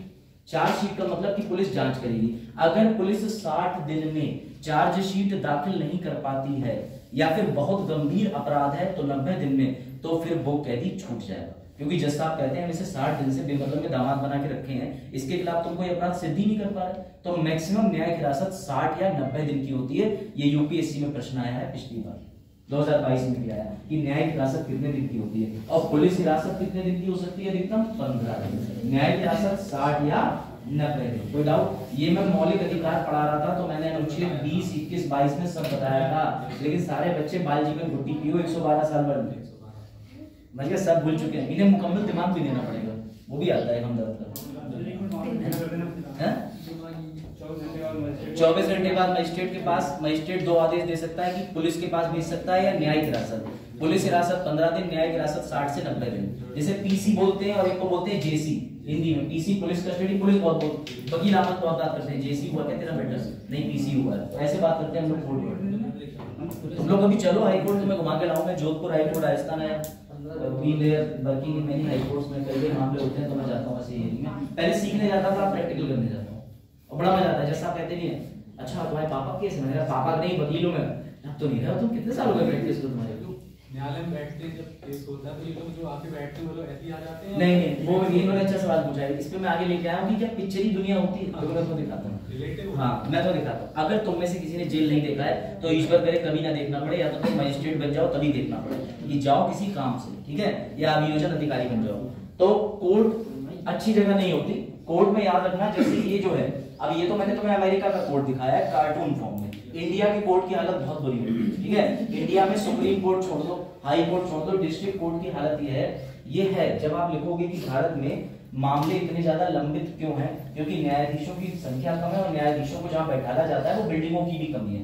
ये जो बिल्डिंग होती है ना, बिल्डिंग, पहले तो यहाँ कहीं पे साइड में लिखा होगा थूकना मना है, उसी के ऊपर 20 बार थूका होगा और उसके ऊपर ये भी लिखा होगा थूकने पर जुर्माना, उसमें भी थूका होगा। तो ये तो स्थिति है पहली बात। दूसरी बात ये, आम पब्लिक अब नहीं आने देते, पहले आने देते थे, क्योंकि ऐसे केस हुए। एक बार एक व्यक्ति था, उसके भाई की हत्या की सुनवाई हो रही थी, अब वो बंदूक लगा करके सिक्योरिटी ब्रीच करके आ गया। अब तो पीलीभीत में भी हो गया कि आपके लिए मेटल डिटेक्शन मशीन रख दी कि अगर आप कोई हथियार लेके जा रहे हो तो वो ट्यू ट्यू करती है, राजकुमार की पिक्चरों की तरह, जैसे उनकी गाड़ी कर देती थी, समझ गया? तो अगर आप एंटर हो रहे हो और आपके पास कोई असला है तो निकलवा लिया जाएगा, लेकिन ऐसा पहले नहीं हुआ। पहले एक आदमी के भाई का मामला चल रहा था न्यायालय के अंदर, तो वो अपने भाई का बदला स्वयं लेने चला गया। उसे पता था न्याय व्यवस्था कितनी अच्छी है, कितना समय लग जाएगा, तो वो गन लगा के गया, समझ गया? उसने गन निकाली और बड़ी अदालत में धाड़ धाड़ 2 गोलियां मार दी जज के सामने। अब सोचो, तो ये अमाउंट ऑफ फियर रहता था न्यायालय में, ऐसा कई जगह हुआ है।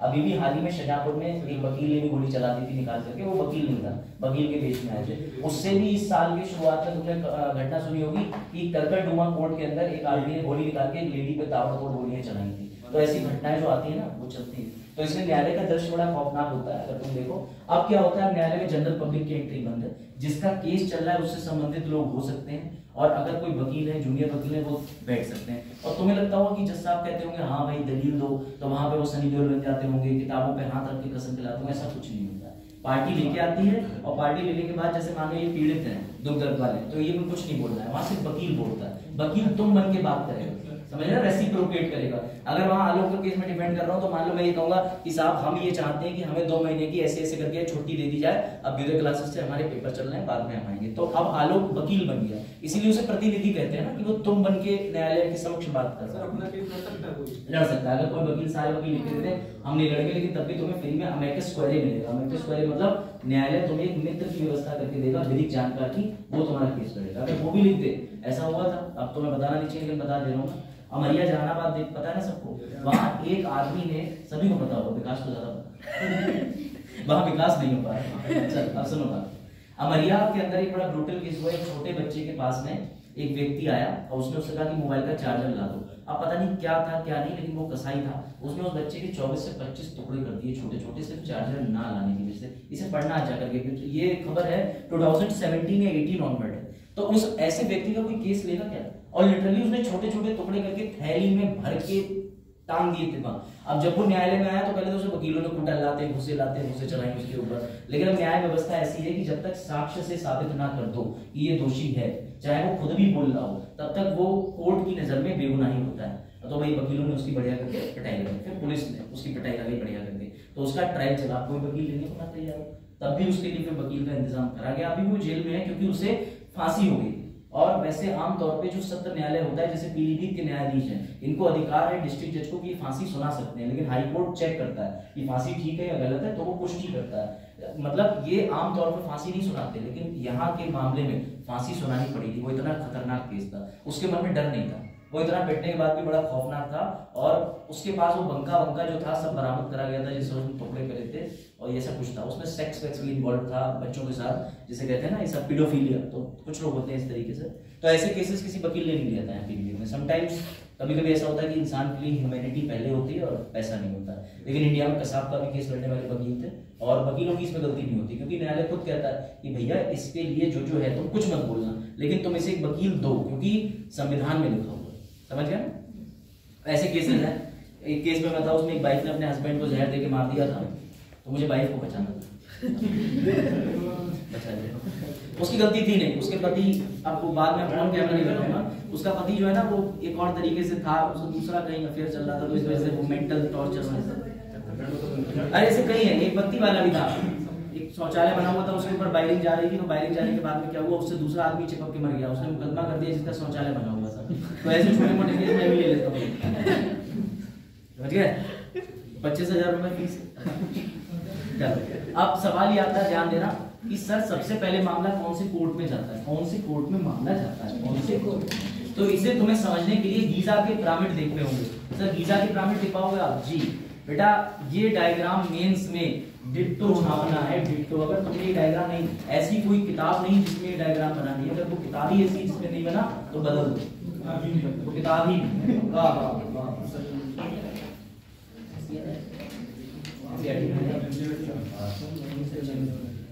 सच्चे मित्र पूरी लीला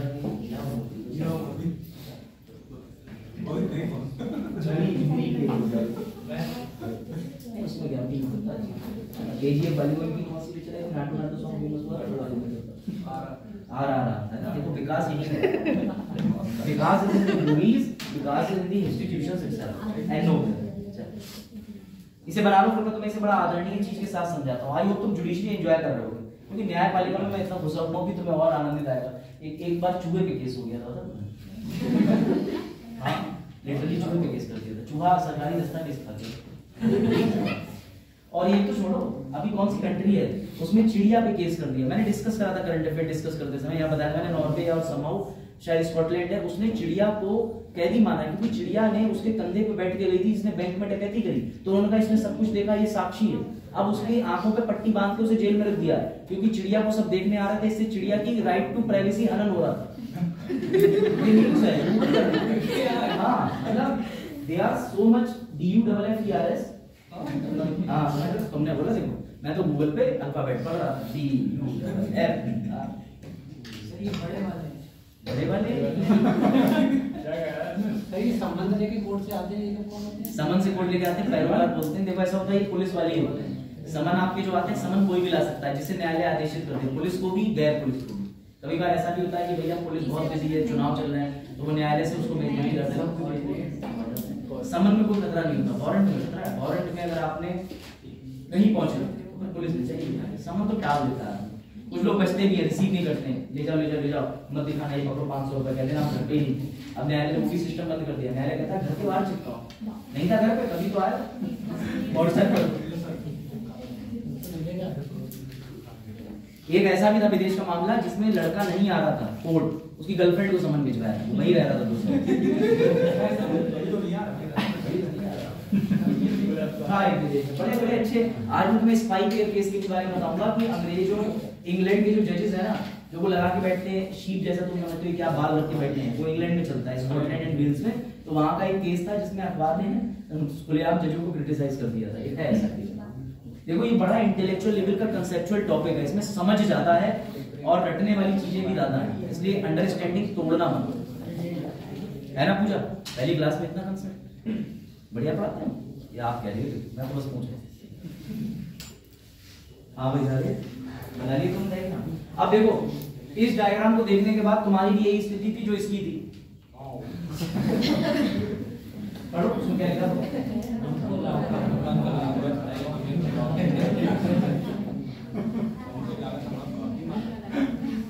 ठीक है ना? तो गीजा का पिरामिड वाज वेरी सरप्राइज, कह रहा था यार ये क्या बना दिया तुमने। तो देखो भैया ऐसा समझो, गीजा के पता है ना पिरामिड सबसे ज्यादा वो होते हैं साइज में, बट देखो सबसे पहले जब भी याद रखना, ये जो 3 स्तरीय प्रणाली है बेटा, याद रखना इसे भी 3 टियर सिस्टम बोला जाता है। जैसे पंचायती राज का सिस्टम भी होता है कि भैया एक तुम्हारे कहां पर हो गया, पंचायती राज के अंदर आपने पढ़ा होगा कि वहां भी 3 टियर सिस्टम होता है, जिले के अंदर होता है, मंडल वाला होता है और सबसे नीचे जाकर के ग्राम के अंदर होता है। तो कंफ्यूज मत होना, 3 टियर सिस्टम जुडिशरी में भी है, इसे बोला जाता है पिरामिड सिस्टम। देखिए आज तुम्हारी हिंदी कितनी बढ़िया है। पिरामिड को हिंदी में क्या कहते हैं बताओ? जो बता देगा उसको 10 रुपए की चॉकलेट, उसी की 10 मैं 1990 रुपए क्यों कर लेते हो? 2000 के बंद होगा, सही मैंने कहा 1990। कोई बात नहीं, अभी डेट थी तो वो डेट निकल गई, बोले लूंगा बिल ऑफ एक्सचेंज। हाँ बताओ, किसी ने भी सही बोला था, पीछे से आवाज आई थी। हाँ गूगल कर लिया सबने? वर्ड नहीं, शंकुधारी आकृति भी बोलते हैं पिरामिड, ठीक है ना? इसमें इसे बोलते हैं सूंड आकार आकृति भी बोलते हैं, सूंड निकली होना, समझ गए? तो ये भैया इसे तुम हिंदी वालों तनिष्ठ हिंदी मत लिख देना, तुम इसे पिरामिड ही लिखाना हिंदी में, पा में छोटी की मात्रा, ना में बड़ा, समझ गए? अब सुनो, सोनू जरा दिमाग लगा के बताओ थ्योरी नंबर 1, अब ध्यान देना बहुत अच्छे से, लिख ले कई दिन के बाद। सोनू का इमेज बनाते हैं, ठीक है? सोनू ने फ्रंट कैमरा ऑन कर दिया, हाँ ठीक है, सोनू ने फ्रंट कैमरा ऑन कर दिया, ठीक है ना? ठीक है, सोनू का पड़ोसी अस्मित नहीं, तो पंडित आपस में लड़ पड़े, धनदासी कैसे बटेगी फिर बारात? देखो ध्यान, अब सोनू और उनके पड़ोसी में लड़ाई हो गई। ये लड़ाई हुई है पीलीभीत में, नौमा चौराहे पे। अब मुझे बताना, सोनू सबसे पहले एफआईआर गुजरात में कहां लिखवाएंगे? जैसे तुम चौंके हो ऐसे ही इस पॉइंट को याद रखना, ये चौंकने वाली बात ही है। हमेशा याद रखना, जहां घटना हुई है उसी जिला उसी शहर में जहां लड़ाई हुई है लिखवाई जाएगी। लेकिन आप सबसे पहले सोनू कहां जाएंगे? सोनू तुमने पड़ोसी को पीटा, तुम्हारा पड़ोसी कहां जाएगा? कौन सी चौकी पे जाएगा? मान लो आसाम चौराहे चले गए, भाई ये चौकी है, ये चौकी इन दोनों की रिपोर्ट लिख करके या तो इसको अरेस्ट कर लेगी, अगर नहीं भी अरेस्ट करेगी तो सारा का सारा मैटर कहां भेज देगी? कोर्ट भेजेगी। गुजरात का कोई रोल नहीं, वो सिर्फ कंफ्यूज करने सारा का सारा मैटर कहां भेजेगी? अब यहाँ पे तुम लोगों से मैं सवाल पूछता हूँ, बताओ, सुप्रीम कोर्ट ताकि ज्यादा सजा हो जाए, हाई कोर्ट ताकि कम सजा हो जाए, या छोटा मोटा मामला है तो सबऑर्डिनेट कहां भेजना चाहिए? सुप्रीम कोर्ट भेज सकते हैं ना पूजा डायरेक्टली? गुड, हाँ सुप्रीम कोर्ट भेज सकते हैं ना? मेरी आंखों में आके देखो, सिर्फ बताने के लिए। पहले डिस्ट्रिक्ट कोर्ट भेजेंगे, पहले डिस्ट्रिक्ट कोर्ट भेजेंगे, पुराने कैदी निकल के आ रहे हैं। कहां भेजेंगे? सुप्रीम कोर्ट का ही नहीं भेजेंगे, हाई कोर्ट का ही नहीं भेजेंगे, छोटी मोटी लड़ाई कहां कहां बताओ? सुप्रीम कोर्ट जो है क्यों नहीं भेजेंगे हम? कौन सी चौकी पे भेजेंगे हम? चंपावत। सर जब हमें यहाँ न्याय नहीं मिलेगा तो हम हाई कोर्ट जाएंगे। हमेशा याद रखना मेरे भोले भाले प्यारे नन्हे मुन्ने एस्पिरेंट्स, कभी भी direct supreme court high court तुम इन लड़ाई झगड़ों के मैटर में जा ही नहीं सकते। तब जा सकते हो जब मौलिक अधिकार का हनन करा हो राज्य सरकार ने, यहाँ तुम्हारी जाने के लिए स्ट्रिक्टली पाबंदी लगी हुई है। तुम कभी भी लड़ाई झगड़ा जमीनी विवाद में जहां पर हुआ है, पीलीभीत में लड़ाई हुई, पीलीभीत के नियर बाई चौकी में जाओगे जो तुम्हारा क्षेत्र है, और नियर बाई चौकी के साथ ही तुम्हारा पूरा मुकदमा चलेगा पीलीभीत सत्र न्यायालय। कहां चलेगा? अब अगर पीलीभीत सत्र न्यायालय में सोनू के पड़ोसी को सजा हो जाती है आजीवन कारावास, एग्जाम्पल ले लो, तो इनका जो पड़ोसी है वो घबराएगा नहीं, अब वो हाई कोर्ट जा सकता है। तो इसका मतलब सर हम हाई कोर्ट कभी ओरिजिनल मैटर में नहीं जाते, we always go to high court appeal. कौन सा वर्ड है? अपील। कब जा सकते हैं? अगर हाई कोर्ट में अपील करी और इनका जो पड़ोसी था जिससे इनकी लड़ाई हुई थी उस पड़ोसी को हाई कोर्ट ने सजा दे दी तो ठीक, सजा नहीं दी तो भी कोई बात नहीं, अभी भी सोनू नहीं घबराएंगे। सोनू हाई कोर्ट से मांग करेंगे कि इस व्यक्ति को मुझे सुप्रीम कोर्ट लेके जाना है सजा दिलाने के लिए, क्योंकि तुमने इस विधि के तहत इसको सजा नहीं दी, तुम विधि में चूक कर रहे हो, तुम संविधान का प्रावधान गलत कर रहे हो। जब ऐसी दो कमी हाई कोर्ट की निकल के आएंगी तभी सोनू जा सकते हैं सुप्रीम कोर्ट। यानी तुम डायरेक्टली नहीं जा सकते। कोई व्यक्ति किसी व्यक्ति की हत्या करके कभी डायरेक्टली सुप्रीम कोर्ट नहीं पहुंचा, कभी डायरेक्टली हाई कोर्ट नहीं पहुंचा। सबसे पहले तुम्हें अपने नियर बाई नजदीकी थाने में, थाने से कोर्ट में जाना ही पड़ेगा। कभी कभी कोर्ट डायरेक्टली भी तुम्हें बुला सकता है। जब मैंने बताया कि पुलिस एफआईआर ना लिखे 156(3) में जज साहब डायरेक्ट बुला सकते हैं। इसे कहते हैं अधीनस्थ न्यायालय। कौन सा न्यायालय? ये लिखा हुआ है वीजा वाला परमिट पे आ गया, ये रहा बेटा अधीनस्थ न्यायालय। अधीनस्थ न्यायालय का मतलब होता है पीलीभीत में कितने जिले हैं? गुड। तो पीलीभीत जिले का मेन एक ही कोर्ट होगा कि नहीं? आप दिमाग लगाओ जरा, उत्तर प्रदेश में कितने जिले हैं? तो कितने उत्तर प्रदेश में डिस्ट्रिक्ट कोर्ट होंगे? सबसे नीचे वाले कितने होंगे? लेकिन सर हमने ये भी देखा है कि कभी कभी पीलीभीत इतना पिछड़ा हुआ हो सकता था कि पीलीभीत में बिल्डिंग ना हो, तो हम बरेली और पीलीभीत दोनों के मुकदमे एक ही जगह भी कंपाइल कर सकते हैं। कंफ्यूज मत होना। मतलब बरेली का एक होगा डिस्ट्रिक्ट कोर्ट, पीलीभीत का डिस्ट्रिक्ट कोर्ट, ऐसे करके 75 जिला न्यायालय होंगे जिन्हें अंग्रेजी में डिस्ट्रिक्ट कोर्ट कहते हैं। लेकिन कभी ऐसा भी हो सकता है कि कानपुर के पास में बिल्डिंग या व्यवस्था नहीं है तो वो अपना न्यायालय क्षेत्र लखनऊ को मान लेगा। अब लखनऊ कानपुर के भी मैटर सुन सकता है, लखनऊ के भी सुन सकता है। कोई डाउट? तो इसका मतलब सर जितने भी राज्य हैं उस राज्य में जितने जिले होंगे वहां उतने ज्यादा अधीनस्थ न्यायालय होंगे। और इसे आप ऐसे चेक कर सकते हो, बरेली का डिस्ट्रिक्ट कोर्ट है, बदायूं का है, उसके अंदर भी जज बैठते हैं जिन्हें जिला जज कहते हैं, उनका नाम ये जिला जज। 75 जिला जज पीलीभीत में नहीं पूरे यूपी में होंगे। पीलीभीत में कितने जिला जज होंगे? जिला जज यहाँ के जो है इस समय उनका नाम पता है आपको? लोकल की अपडेट में आप बोल रही हो? नहीं, सुधीर कुमार नहीं। इस समय वर्तमान में श्री जितेंद्र कुमार सिन्हा बिहार से बिलोंग करते हैं। अभी नहीं बदले। कब का बोल रहे हैं? 3 महीने पहले नहीं, तब तो मैं आपको 10 दिन पहले करना होता है। इसकी सारी खबर आप गूगल पे भी कर सकते हो। जितेंद्र कुमार सिन्हा जी हैं इस समय वर्तमान में, तो वो बाहर से प्रमोट होकर आए हैं और बढ़िया जज हैं। अब इनका वो सुनो आप कैडर, जिले में एक ही वो होता है डीएम, एक ही एसपी होता है और एक ही होते हैं। अब समस्या ये आता है कि संविधान ने इनको बना रखा है स्वतंत्र। न्यायपालिका डीएम साहब के साथ मीटिंग करते समय में डिस्ट्रिक्ट जज साहब इतना खुद को रिजर्व लेके बैठते हैं। मैं सिर्फ यहाँ की बात नहीं कर रहा, वो ये दिखाते हैं कि हाँ हमें मत बताओ, हम हैं, हमें पता है हमारा काम। तो कभी भी तुम देखना जुडिशरी वाले जो लोग होंगे उनमें चार्म बहुत होता है, चार्म कोर्ट के अंदर, और कोर्ट से बाहर चार्म दिखेगा तो डीएम के अंदर। उसका फील्ड वर्क है भाई, वो गाड़ी लेकर के प्यू प्यू प्यू वाली बत्ती लेकर के, अब तो बत्ती खत्म कर दी मोदी जी ने, तो पहुंच जाता है। अब एक और कमाल की बात मैं बताता हूँ, अगर कभी भी डीएम के ऊपर कोई भी विधिक कार्रवाई होगी तो क्या डीएम को याद रखना सबसे नीचे या ये वाला कोर्ट या ये वाला कोर्ट, क्या कोई तलब कर सकते हैं कि नहीं कर सकते, या तीनों में से इन दो को शक्ति है या कोई भी कर सकता है? बताओ। मैं तुम्हारे सारे भ्रम दूर करूंगा, क्योंकि तुम्हें हो सकता है लग रहा हो डीएम है तो उनके लिए विशेष प्रावधान है, अगर है तो कहाँ है वो भी बताओ। अब मान लो डीएम साहब पे एफआईआर लिखवानी है आपको, डीएम साहब पकड़े गए भ्रष्टाचार में, तो डीएम साहब के खिलाफ एफआईआर कहाँ लिखवाओ? कौन से कोर्ट पे लिखवाओ? हाँ, कितने लोग जिला न्यायालय कह रहे हैं कि जिला न्यायालय में लिखवाएंगे? मैं सिर्फ उन्हीं में, क्या जिले में नहीं होगी? यही तो जुडिशरी की पावर है dear student. Judiciary is equal for everyone. DM साहब भी सबसे पहले जहां घटना करी है वहीं के सत्र जिला न्यायालय में जाएंगे, उनके खिलाफ प्रॉपर एफआईआर लिखेगी। इनफैक्ट अगर मान के चलो मैं सबसे नीचे, मैं अगर ज्वाइनिंग करूंगा तो मेरी ज्वाइनिंग इसमें रहेगी। ये डिस्ट्रिक्ट कोर्ट की प्रणाली है। इसका मतलब तुम्हारा पीलीभीत के अंदर दो तरीके के बाद, सिविल बात मतलब जमीन और फौजदारी मतलब अपराध वाले क्रिमिनल, इसके अंदर एक डिस्ट्रिक्ट कोर्ट होता है। अब तुम्हें मजे की बात बताऊं, एक आदमी गंगाधर और शक्तिमान दोनों बनता है।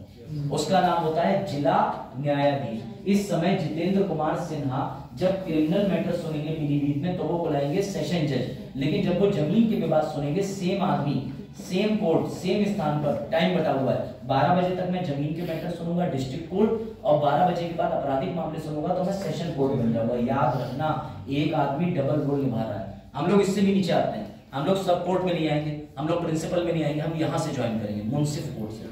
अब ये मुंसिफ कोर्ट जुडिशरी का सबसे निचला पायदान है अगर आप 35 साल की एज से पहले ज्वाइन करते हो, लेकिन ये मुंसिफ कोर्ट की पावर इतनी है कि he can summon DM, he can summon SP, ये पत्र भेजा आओ जवाब दो। और ये प्रोटोकॉल है कि जज बड़ा बुजुर्ग छोटा बच्चा तुम्हारा खुद का बेटा भी हो, अगर तुम उसके अंदर एंटर होगे तो तुम्हें जय हिंद या गुड मॉर्निंग विश करना पड़ेगा, लेकिन जज नहीं उठेगा अपनी कुर्सी से। जज के फादर भी एंटर हो जाए, ये जज भी छोड़ो डीएम के साथ भी प्रोटोकॉल है, लेकिन उनके ऑफिस में 10 लोग नहीं देख रहे होते, तो प्रोटोकॉल है कि you will not empty your seat, क्योंकि तुम उस पद पे बैठे हो, उस पद की गरिमा है, तुम्हारी गरिमा नहीं है, क्योंकि सेम सीट पर तुमसे पहले कई लोग जा चुके हैं, कई लोग आगे आएंगे, तो तुम्हें अपने पेरेंट के लिए भी नहीं उठना है, राष्ट्रपति के लिए भी तुम्हें हाथ नहीं ऊपर करना है। बहुत पहले यूपीपीसीएस में ऐसे इंटरव्यू पूछ लेते थे कि आपके फादर जो है वो प्रेसिडेंट है, आप जज हैं, आप आएंगे, आपका रिएक्शन क्या हुआ, वो बहुत खुश है आपसे मिलने आ रहा है, तो बच्चे बोल के भावना में हम उठ के गले लगा लेंगे, बोले गधे वाह तुम गले लगेगी, बोले तुम बैठे हुए हो मुंसिफ कोर्ट हो ना, तो तुम्हारे फादर भी अगर एंटर होते हैं तो यू बी लाइक ठीक है वहां घर पे रिश्ते चलेंगे आप खत्म। तो ये मुंसिफ कोर्ट की पावर ये होती है, तो जुडिशरी की पावर है, इसके बाद तो छोड़ ही दो, फिर यहाँ तक प्रमोशन। और अगर और ये रहा तो जुडिशरी में, और ये जो व्यक्ति देख रहे हो ना, देखो सीएमएम चीफ मेट्रोपॉलिटन कोर्ट, ये महानगरों की प्रणाली है। एक मैंने तुम्हें दिखाई है पीलीभीत की प्रणाली, जिसे डिस्ट्रिक्ट एवं सत्र न्यायालय बोलते हैं। मेट्रोपॉलिटन मतलब महानगर, जैसे कानपुर दिल्ली बड़े बड़े शहरों में, यहाँ पर बोले जाते हैं महानगरीय मजिस्ट्रेट। इनकी पावर भी अपने आप में गजब होती है। यहाँ पर छोटे से छोटा, ये भी छोड़ दो, सरकारी वकील सुना, सरकारी वकील एसपी के साथ में और डीएम के साथ में काम करता है। वो तो जजों से भी नीचे कैडर पे आप रख लो, क्योंकि वो सिर्फ एक एडवोकेट है, लेकिन एसपी उससे कहते हैं जय हिंद सर, सारी रिपोर्टिंग और ट्रेनिंग भी यहाँ पर जो यूपी के अंदर होती है वो मुरादाबाद में होती है, पुलिस के साथ लिंक करके। तो आप देख रहे हो कि अभियोजन अधिकारी का काम कितना बड़ा है। इसीलिए जुडिशरी के चार, बाहर तो नहीं दिखता फील्ड पे, लेकिन आप जुडिशरी की लॉबी में चले जाओ तो आपको पता चलेगा कि जुडिशरी का अपना चार्म है। लेकिन डीएम भी कोई छोटी चीज नहीं है, डीएम को भी न्यायिक फैसले करने का अधिकार प्राप्त होता है। पता है गैंगस्टर ये जो होती है एक धारा, वो डीएम ही हटाता है, डीएम ही लगाता है, और डीएम भी कई मामले सुनता है बैठ के, सरकारी वकील उसके पास भी जाता है। डीएम का अपना कोर्ट होता है जिसमें वो कई आपराधिक मामले सुनता है, और डीएम को भी अधिकार प्रदान है कि वो किसी व्यक्ति को हिरासत में लेने के आदेश दे सकता है। तो बेटा ये जो हाई कोर्ट से नीचे है ना, इसे बोलते हैं अधीनस्थ न्यायालय की पूरी चैन, बीच में उच्च न्यायालय, सबसे उच्च ऊपर सर्वोच्च न्यायालय। तो ये चैन को अभी मैं तुम्हें समझा रहा हूँ, ये आएगा नहीं जाओ। याद रखना, कोई भी क्राइम करे, कोई भी राष्ट्रपति भी क्राइम करे, कोई भी क्राइम करे, नीचे से शुरुआत होगी। पिरामिड है, नीचे इसका जो बेस है वो ज्यादा है, ऊपर कमजोर है। इस प्रणाली को टेपरिंग भी कहते हैं कि नीचे से ही शुरुआत होगी। कोई भी व्यक्ति, किसी को भी सजा दी जाएगी, किसी को कुछ भी सजा मिलेगी, क्रिमिनल मैटर की, सिविल मैटर की, वो शुरुआत यहीं से होगी। एक फिर अपील, और यहां से अगर हाई कोर्ट का जज कह दे कि तुम्हारा मैटर है सुप्रीम कोर्ट ले जाने लायक, तभी तुम सुप्रीम कोर्ट जाओगे, वरना नहीं जा सकते। तो सुप्रीम कोर्ट सामान्य आदमी के लिए तो है ही नहीं, लेकिन तुम मौलिक अधिकार के हनन में जा सकते हो। वो भी तुम्हारा हनन ये नहीं करें कि मैं भी निजी व्यक्ति हूं, ये भी निजी व्यक्ति है। जब सरकार तुम्हारे से कोई मौलिक अधिकार छीन ले, तब तुम जा सकते हो सुप्रीम कोर्ट और हाई कोर्ट। जुडिशरी पावर समझ में आई? समझा? आगे बढ़े, यहाँ तक कोई डाउट? हाँ, जैसे कानपुर देहात अलग-अलग, दोनों अलग-अलग है, दोनों के अंदर कोर्ट भी अलग है ना। कानपुर देहात में हमने एक ब्रांच बना रखी है, सेशन डिवीजन की ब्रांच। मैं एग्जांपल देता हूँ, मैकडॉनल्ड का एक ही ऑफिस है, उसने ब्रांच खोल रखी है। तो कानपुर में तब मामले आएंगे, उससे हमने एक लिमिट बना रखी है। वो कैसे करके कि छोटे मोटे 3 साल तक के अपराध कानपुर देहात में सुन लेना, ये रही बिल्डिंग, ये रहे जज साहब। 3 साल से बड़े अपराध है तो कानपुर आ जाओ। ऐसी जमीन, पीलीभीत में 5 लाख तक के जमीन के मामले सुनने की क्षमता जो है वो सिविल जज जूनियर डिवीजन की शुरुआत में होती है। फिर जो डिस्ट्रिक्ट जज साहब होते हैं वो 2 करोड़, 5 करोड़, 50 करोड़, 100 करोड़, कितने करोड़ का मैटर ले आओ सुन सकते हैं। और फिर आदमी कभी कभी पैसे देने की कोशिश करता है, जज साहब 1% ले लेना, हमारी जमीन छुटवा दो। अब ये जज साहब के बुद्धि और विवेक पे, अगर करा नहीं उन्होंने करप्शन तो बस हो गया बॉल करने करप्शन। चलो आगे देखो, इतना ज्यादा जुडिशरी समझा दिया तुम लोगों को, घबरा गए, लेकिन सब यूपीएससी के लिए रेलेवेंट है ना। अश्नील ग्लोबल इज लाइक भाई क्या कर रहा है अश्नील, वी आर टीचिंग। चलो आगे बढ़ते हैं। ये लो सबसे बेसिक चीज जो अभी तक तुम्हें नहीं पता, मैंने शुरू में पूछी थी बेटा, न्यायालय का अर्थ क्या होता है? न्यायालय के स्थान है, यहाँ पे बच्चों ने पीछे बोला था न्यायालय से न्याय मिलता है, वो रटीला टाइप परिभाषा है लेकिन ठीक है, जहाँ न्याय मिलता है चरण ठीक है ना। इसको एक बार देख लो, फिर अब आगे तुम एंटर होगे जुडिशरी में, अभी तो तुम्हें और आनंद आएगा। मीम्स है, जोक्स है, नई चीजें हैं, और क्राइम भी देखोगे कि सोसाइटी में क्राइम कैसा होता है। इसको तुम बस पढ़ लो, स्लाइड तो तुम्हें मिल ही जाएगी है ना। याद रखना, आमतौर पर न्यायालय को कचहरी अदालत, पहले अकबर की कचहरी, अकबर की अदालत। तुम इसको फतेहपुर सीकरी गया? मैं जब फतेहपुर सीकरी गया था, आगरा से 14-15 किलोमीटर की दूरी पे होगा, ऐसी है शायद। तो बताते हैं कि Akbar was very good in travelling, foot step, pedestrian था वो, पैरों से चलने वाला। वो 14 किलोमीटर फतेहपुर सीकरी से डेली सुबह जाता था, डेली शाम को आता था पैदल। तो भाई वहाँ पर जो होते ना लोकल टूरिस्ट वाले, मैंने उनसे जानकारी ली, मैंने क्या करने जाता था, बोले वो देखने जाता था और ये सब। उसने अपने गुजरात विजय पर तो अपना बनाया था फतेहपुर सीकरी का किला। तो फतेहपुर सीकरी के किला में एक एरिया बना हुआ है जहाँ पर जो है उसको कोर्ट लगता था। तो एक सीट है, उसमें ऐसे करके नीचे चौकी बनी, कुर्सी रखी हुई है, जिसे ये लोग ताज या तख्त कहते थे, उस पर अकबर बैठता था। फिर वो कहता था हाँ भाई तकलिया शुरू करो, ये सब चलता था ड्रामा मुगल साम्राज्य में। तकलिया मतलब कि आपको सुन लिया या बोल दिया, ऐसा होता है। अकेला छोड़ दिया, तकलिया संबंध है तुम्हारे प्रॉब्लम से। हाँ कहाँ गए थे साहब? तैमूर से आज तुम कहना तकलिया, करीना से उसके बाद डिवोर्स से।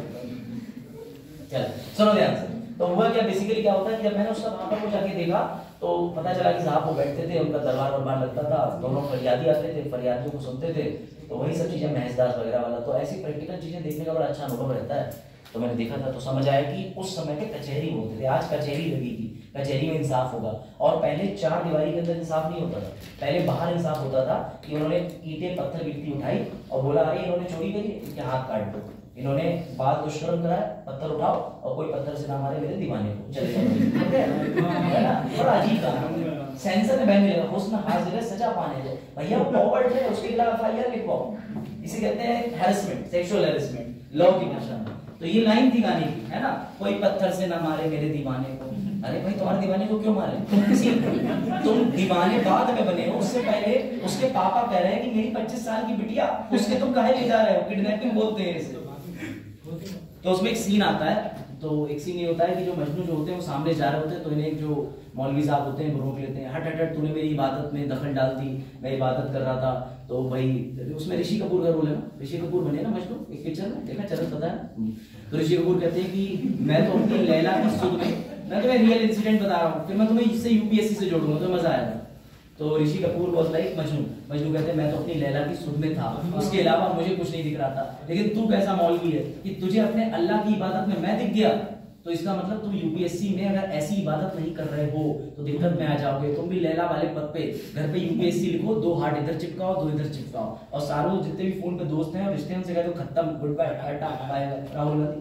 तो उसके बाद में जो सारे रिश्ते कह के सिर्फ एकाग्रता से जो है, एकाग्रता अपनी रखे रहो, फोकस रहो, तब तो तुम मजनू और लैला के रिश्तों से ऊपर जा पाओगे, वरना फिर कोई दिक्कत नहीं, वरना फिर रहो तुम्हारी भी स्टोरी पे पिक्चर बनेगी, शादी में जरूर आए, उससे बाद में सेलेक्ट होगी वो सीनियर बन गया। ये मुझे जानना है कौन से एग्जाम हो रहे हैं कि बाद में सेलेक्ट होके सीनियर हो जाओ। या लेखपाली का रिजल्ट नहीं आ रहा, वो पीसीएस आईएएस तो करता है, तो सीनियर पद पे होगा। वो एक लाइन बोलता है कि तुम्हारी इंक्वायरी जो देख रहे हैं, और believe me he is a very senior officer, वो काफी समय से ऐसे मैटर देख रहे हैं। ये बोलता है कि आपके senior officer, very senior officer नहीं बोलता। मैं ये जानना चाहता किसने पिक्चर ध्यान से देखी। देखा तुमने?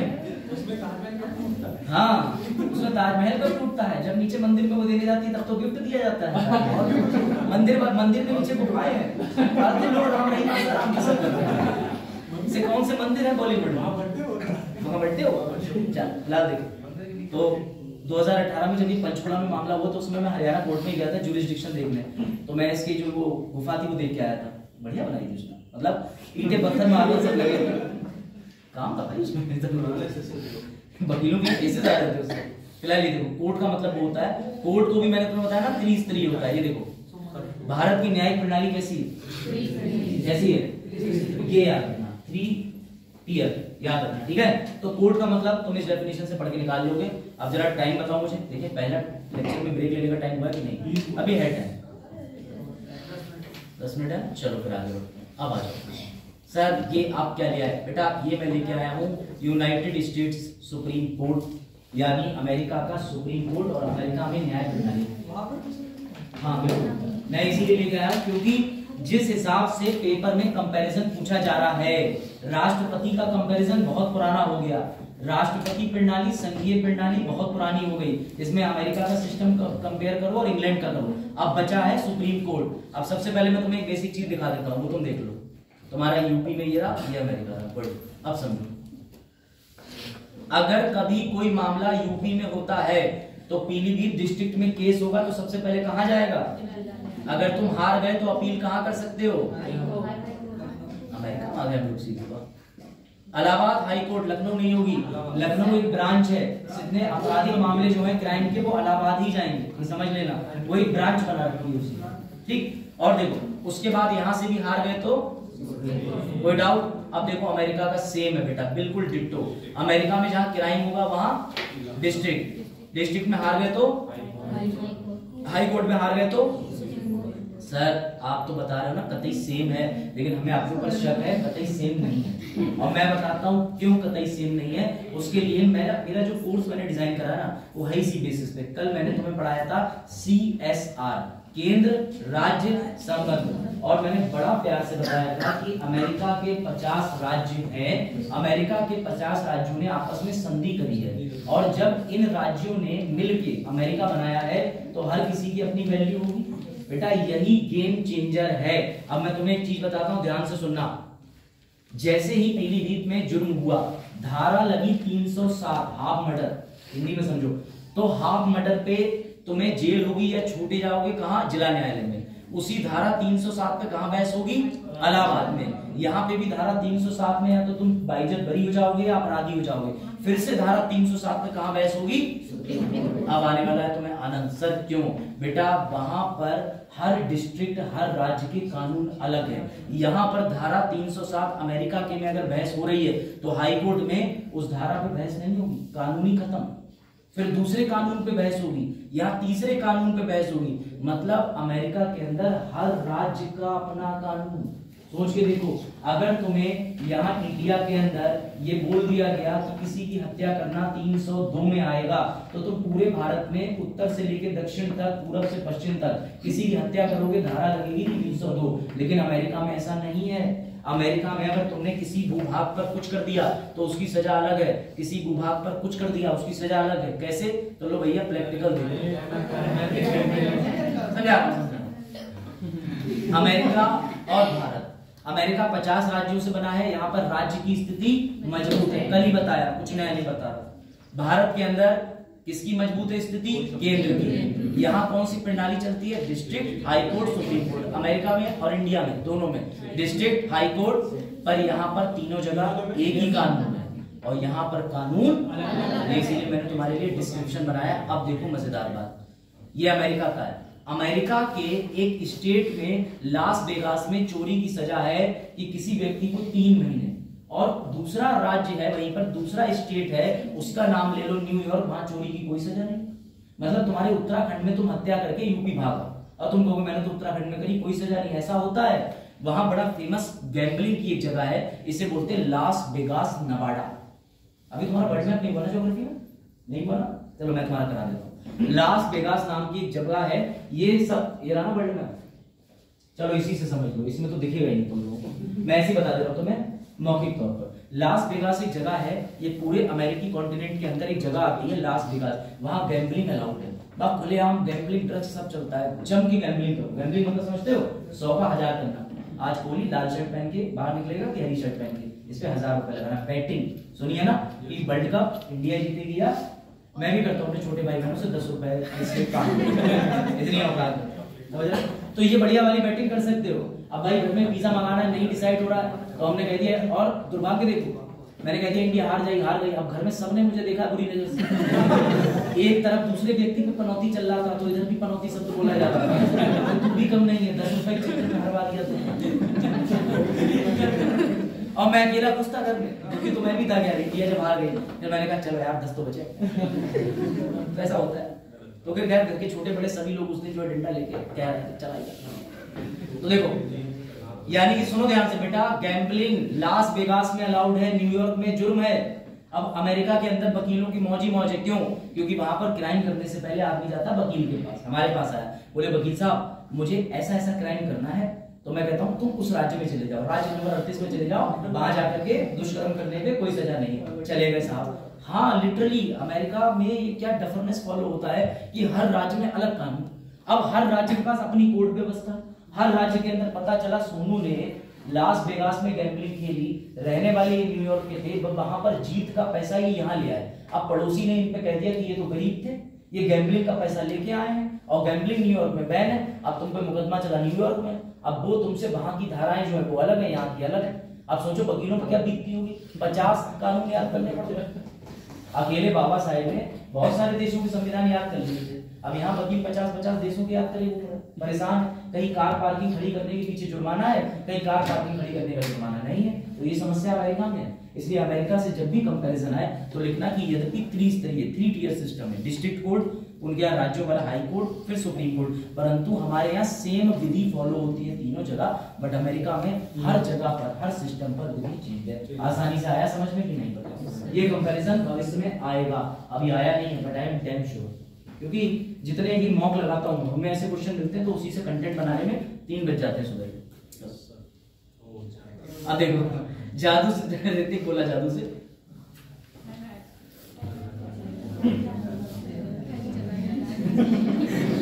जादू डिसाइड कर रहा था कि मैं कौन से राज्य में जाऊं। ऋतिक कह रहा चला जा तू अमेरिका चला जा, है ना?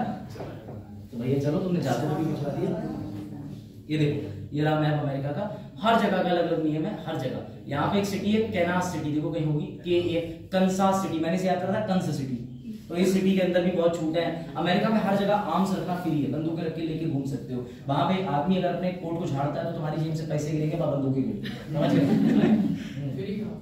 फ्री है, लाइसेंस फ्री है। वहां पे भिखारी भी जो होता है वो तुमसे पहले पैसे मांगेगा, नहीं दोगे बंदूक निकाल के लूट लेगा, कहेगा हाँ बंदूक फ्री है। बुलेट्स का हिसाब नहीं देना। तो अमेरिका में जुर्म की संख्या भी तो काफी ज्यादा है ना इस चक्कर में। और इंडिया के लोग वहां चले जाते हैं, इंडिया वालों के साथ क्राइम भी हो जाते हैं, क्योंकि वहां गन्स वन्स फ्री है। और अमेरिका के कई जगह पोर्शंस में ड्रग्स बहुत चलता है ना। अमेरिका में एक सिटी है, अभी एक डॉक्यूमेंट्री डाली थी किसी ने, तो उसमें दिखाया गया कि अमेरिका में एक ज़ोंबी सिटी, वहां हर समय सस्ते नशे ले लेके लोग पड़े ही रहते हैं, हर समय पड़े रहते हैं, उनका कोई काम नहीं, दिन भर नशा करा, और नशे में कोई इतने ज्यादा वो हो चुके हैं कि उनके हाथ पैर बॉडी मूवमेंट फ्रीज हो जाते हैं कई घंटे। नशे का स्तर बहुत खराब है। तुम सिर्फ छोटा सा नशा मॉर्टिन लेते हो और तुम सुबह ही उठते हो, तो तुम्हारे सर के आस-पास में जितने मच्छर हैं वो पूरा तांडव काटते हैं। लिटरली अगर तुम्हें सुबह अपने रूम में कुछ झाड़ू लगाता हो तो तुम्हें मरे हुए मच्छर सालों पहले देखने को मिले होंगे। भारत तो निकल चला है कि हम विलुप्त नहीं होने देंगे मच्छर को, हम बचाएंगे, आदमी विलुप्त हो जाए। मॉर्टिन से कोई मच्छर नहीं मर रहा, मॉर्टिन से तुम बेहोश हो जा रहे। और मैं तुम्हें बताऊं, तुम्हें अगरबत्ती वाली आती लेके आने वाली, अगर आप अगरबत्ती लगाएंगे तो आपकी आंखों में जलन होगा सुबह उठ के, और नाक से पानी जैसा आपके जो है वो म्यूकस आएगा। एक तो होता है म्यूकस जो प्रॉपर आता है व्हाइट इन कलर सब्सटेंस, समझ गए? एक बिल्कुल लिक्विड जैसे टंकी खोलते वैसा।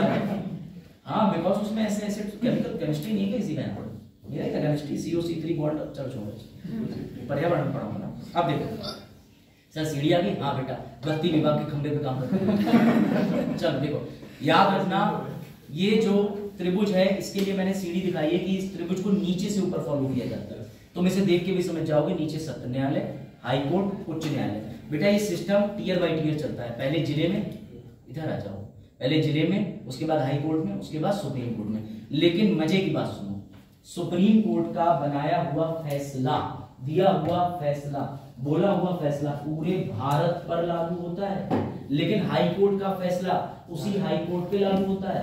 वर्तमान में कितने हाई कोर्ट है भारत में? हाई कोर्ट लास्ट वाला अमरावती में जोड़ा गया था, 25 हाई कोर्ट है, तेलंगाना में जोड़ा गया था। याद रखना, अब तो और भी बढ़ने वाले हैं, क्योंकि जो नॉर्थ ईस्ट है, शिलोंग, मणिपुर, इन सब एरिया में इनके अलग अलग हाई कोर्ट बना दिए। पहले मैंने बताया कि एक ही हाई कोर्ट में 3-4 चीजें जोड़ दी थी, समझ गए? Nainital high court, Allahabad high court, Jabalpur high court, Jodhpur high court, ये सब कहाँ है? राज्य विशेष के हाई कोर्ट। अगर तुम्हारे साथ यूपी में कोई घटना घटित हुई तो तुमने यूपी में सबसे नीचे डिस्ट्रिक्ट में शिकायत करी, डिस्ट्रिक्ट से तुम्हें रेमेडी नहीं मिली तो तुम कहाँ जाओगे चैलेंज करने? अपनी कहाँ लेके जाएंगी? High court. कहाँ लेके जाएंगी? हर राज्य का अपना हाई कोर्ट होता है। हर राज्य, यहाँ का जज बनने का बहुत बढ़िया सिस्टम है। यहाँ का जज बनने के लिए 10 साल वकालत कर लो, ठीक है, 10 साल वकील बने रहो, टर्म्स अच्छे हो और तुम संविधान के अच्छे जानकार हो। जरा अपनी बात करो, हाँ, संविधान के अच्छे जानकार हो, उसके बाद तुम प्रमोट होके सीधे हाई कोर्ट के बन सकते हो जज। इसे कोलेजियम बोलते हैं, कोलेजियम प्रणाली, कोई परीक्षा नहीं। इसमें कहा जाता है कि जजों के बेटे जज बनते हैं, है ना, तो जजों के बेटे जज बने। और इसे बॉलीवुड में नेपोटिज्म कहते हैं। नेपोटिज्म भाई बंधुत्ववाद, जैसे कि ऋषि कपूर का बेटा रणबीर कपूर जानवर पिक्चर बना दी ना उसने, रिलीज हो गई, देखी तुमने? नहीं, एनिमल देख ली? शीशे में देखो, शीशे में देखने वाली।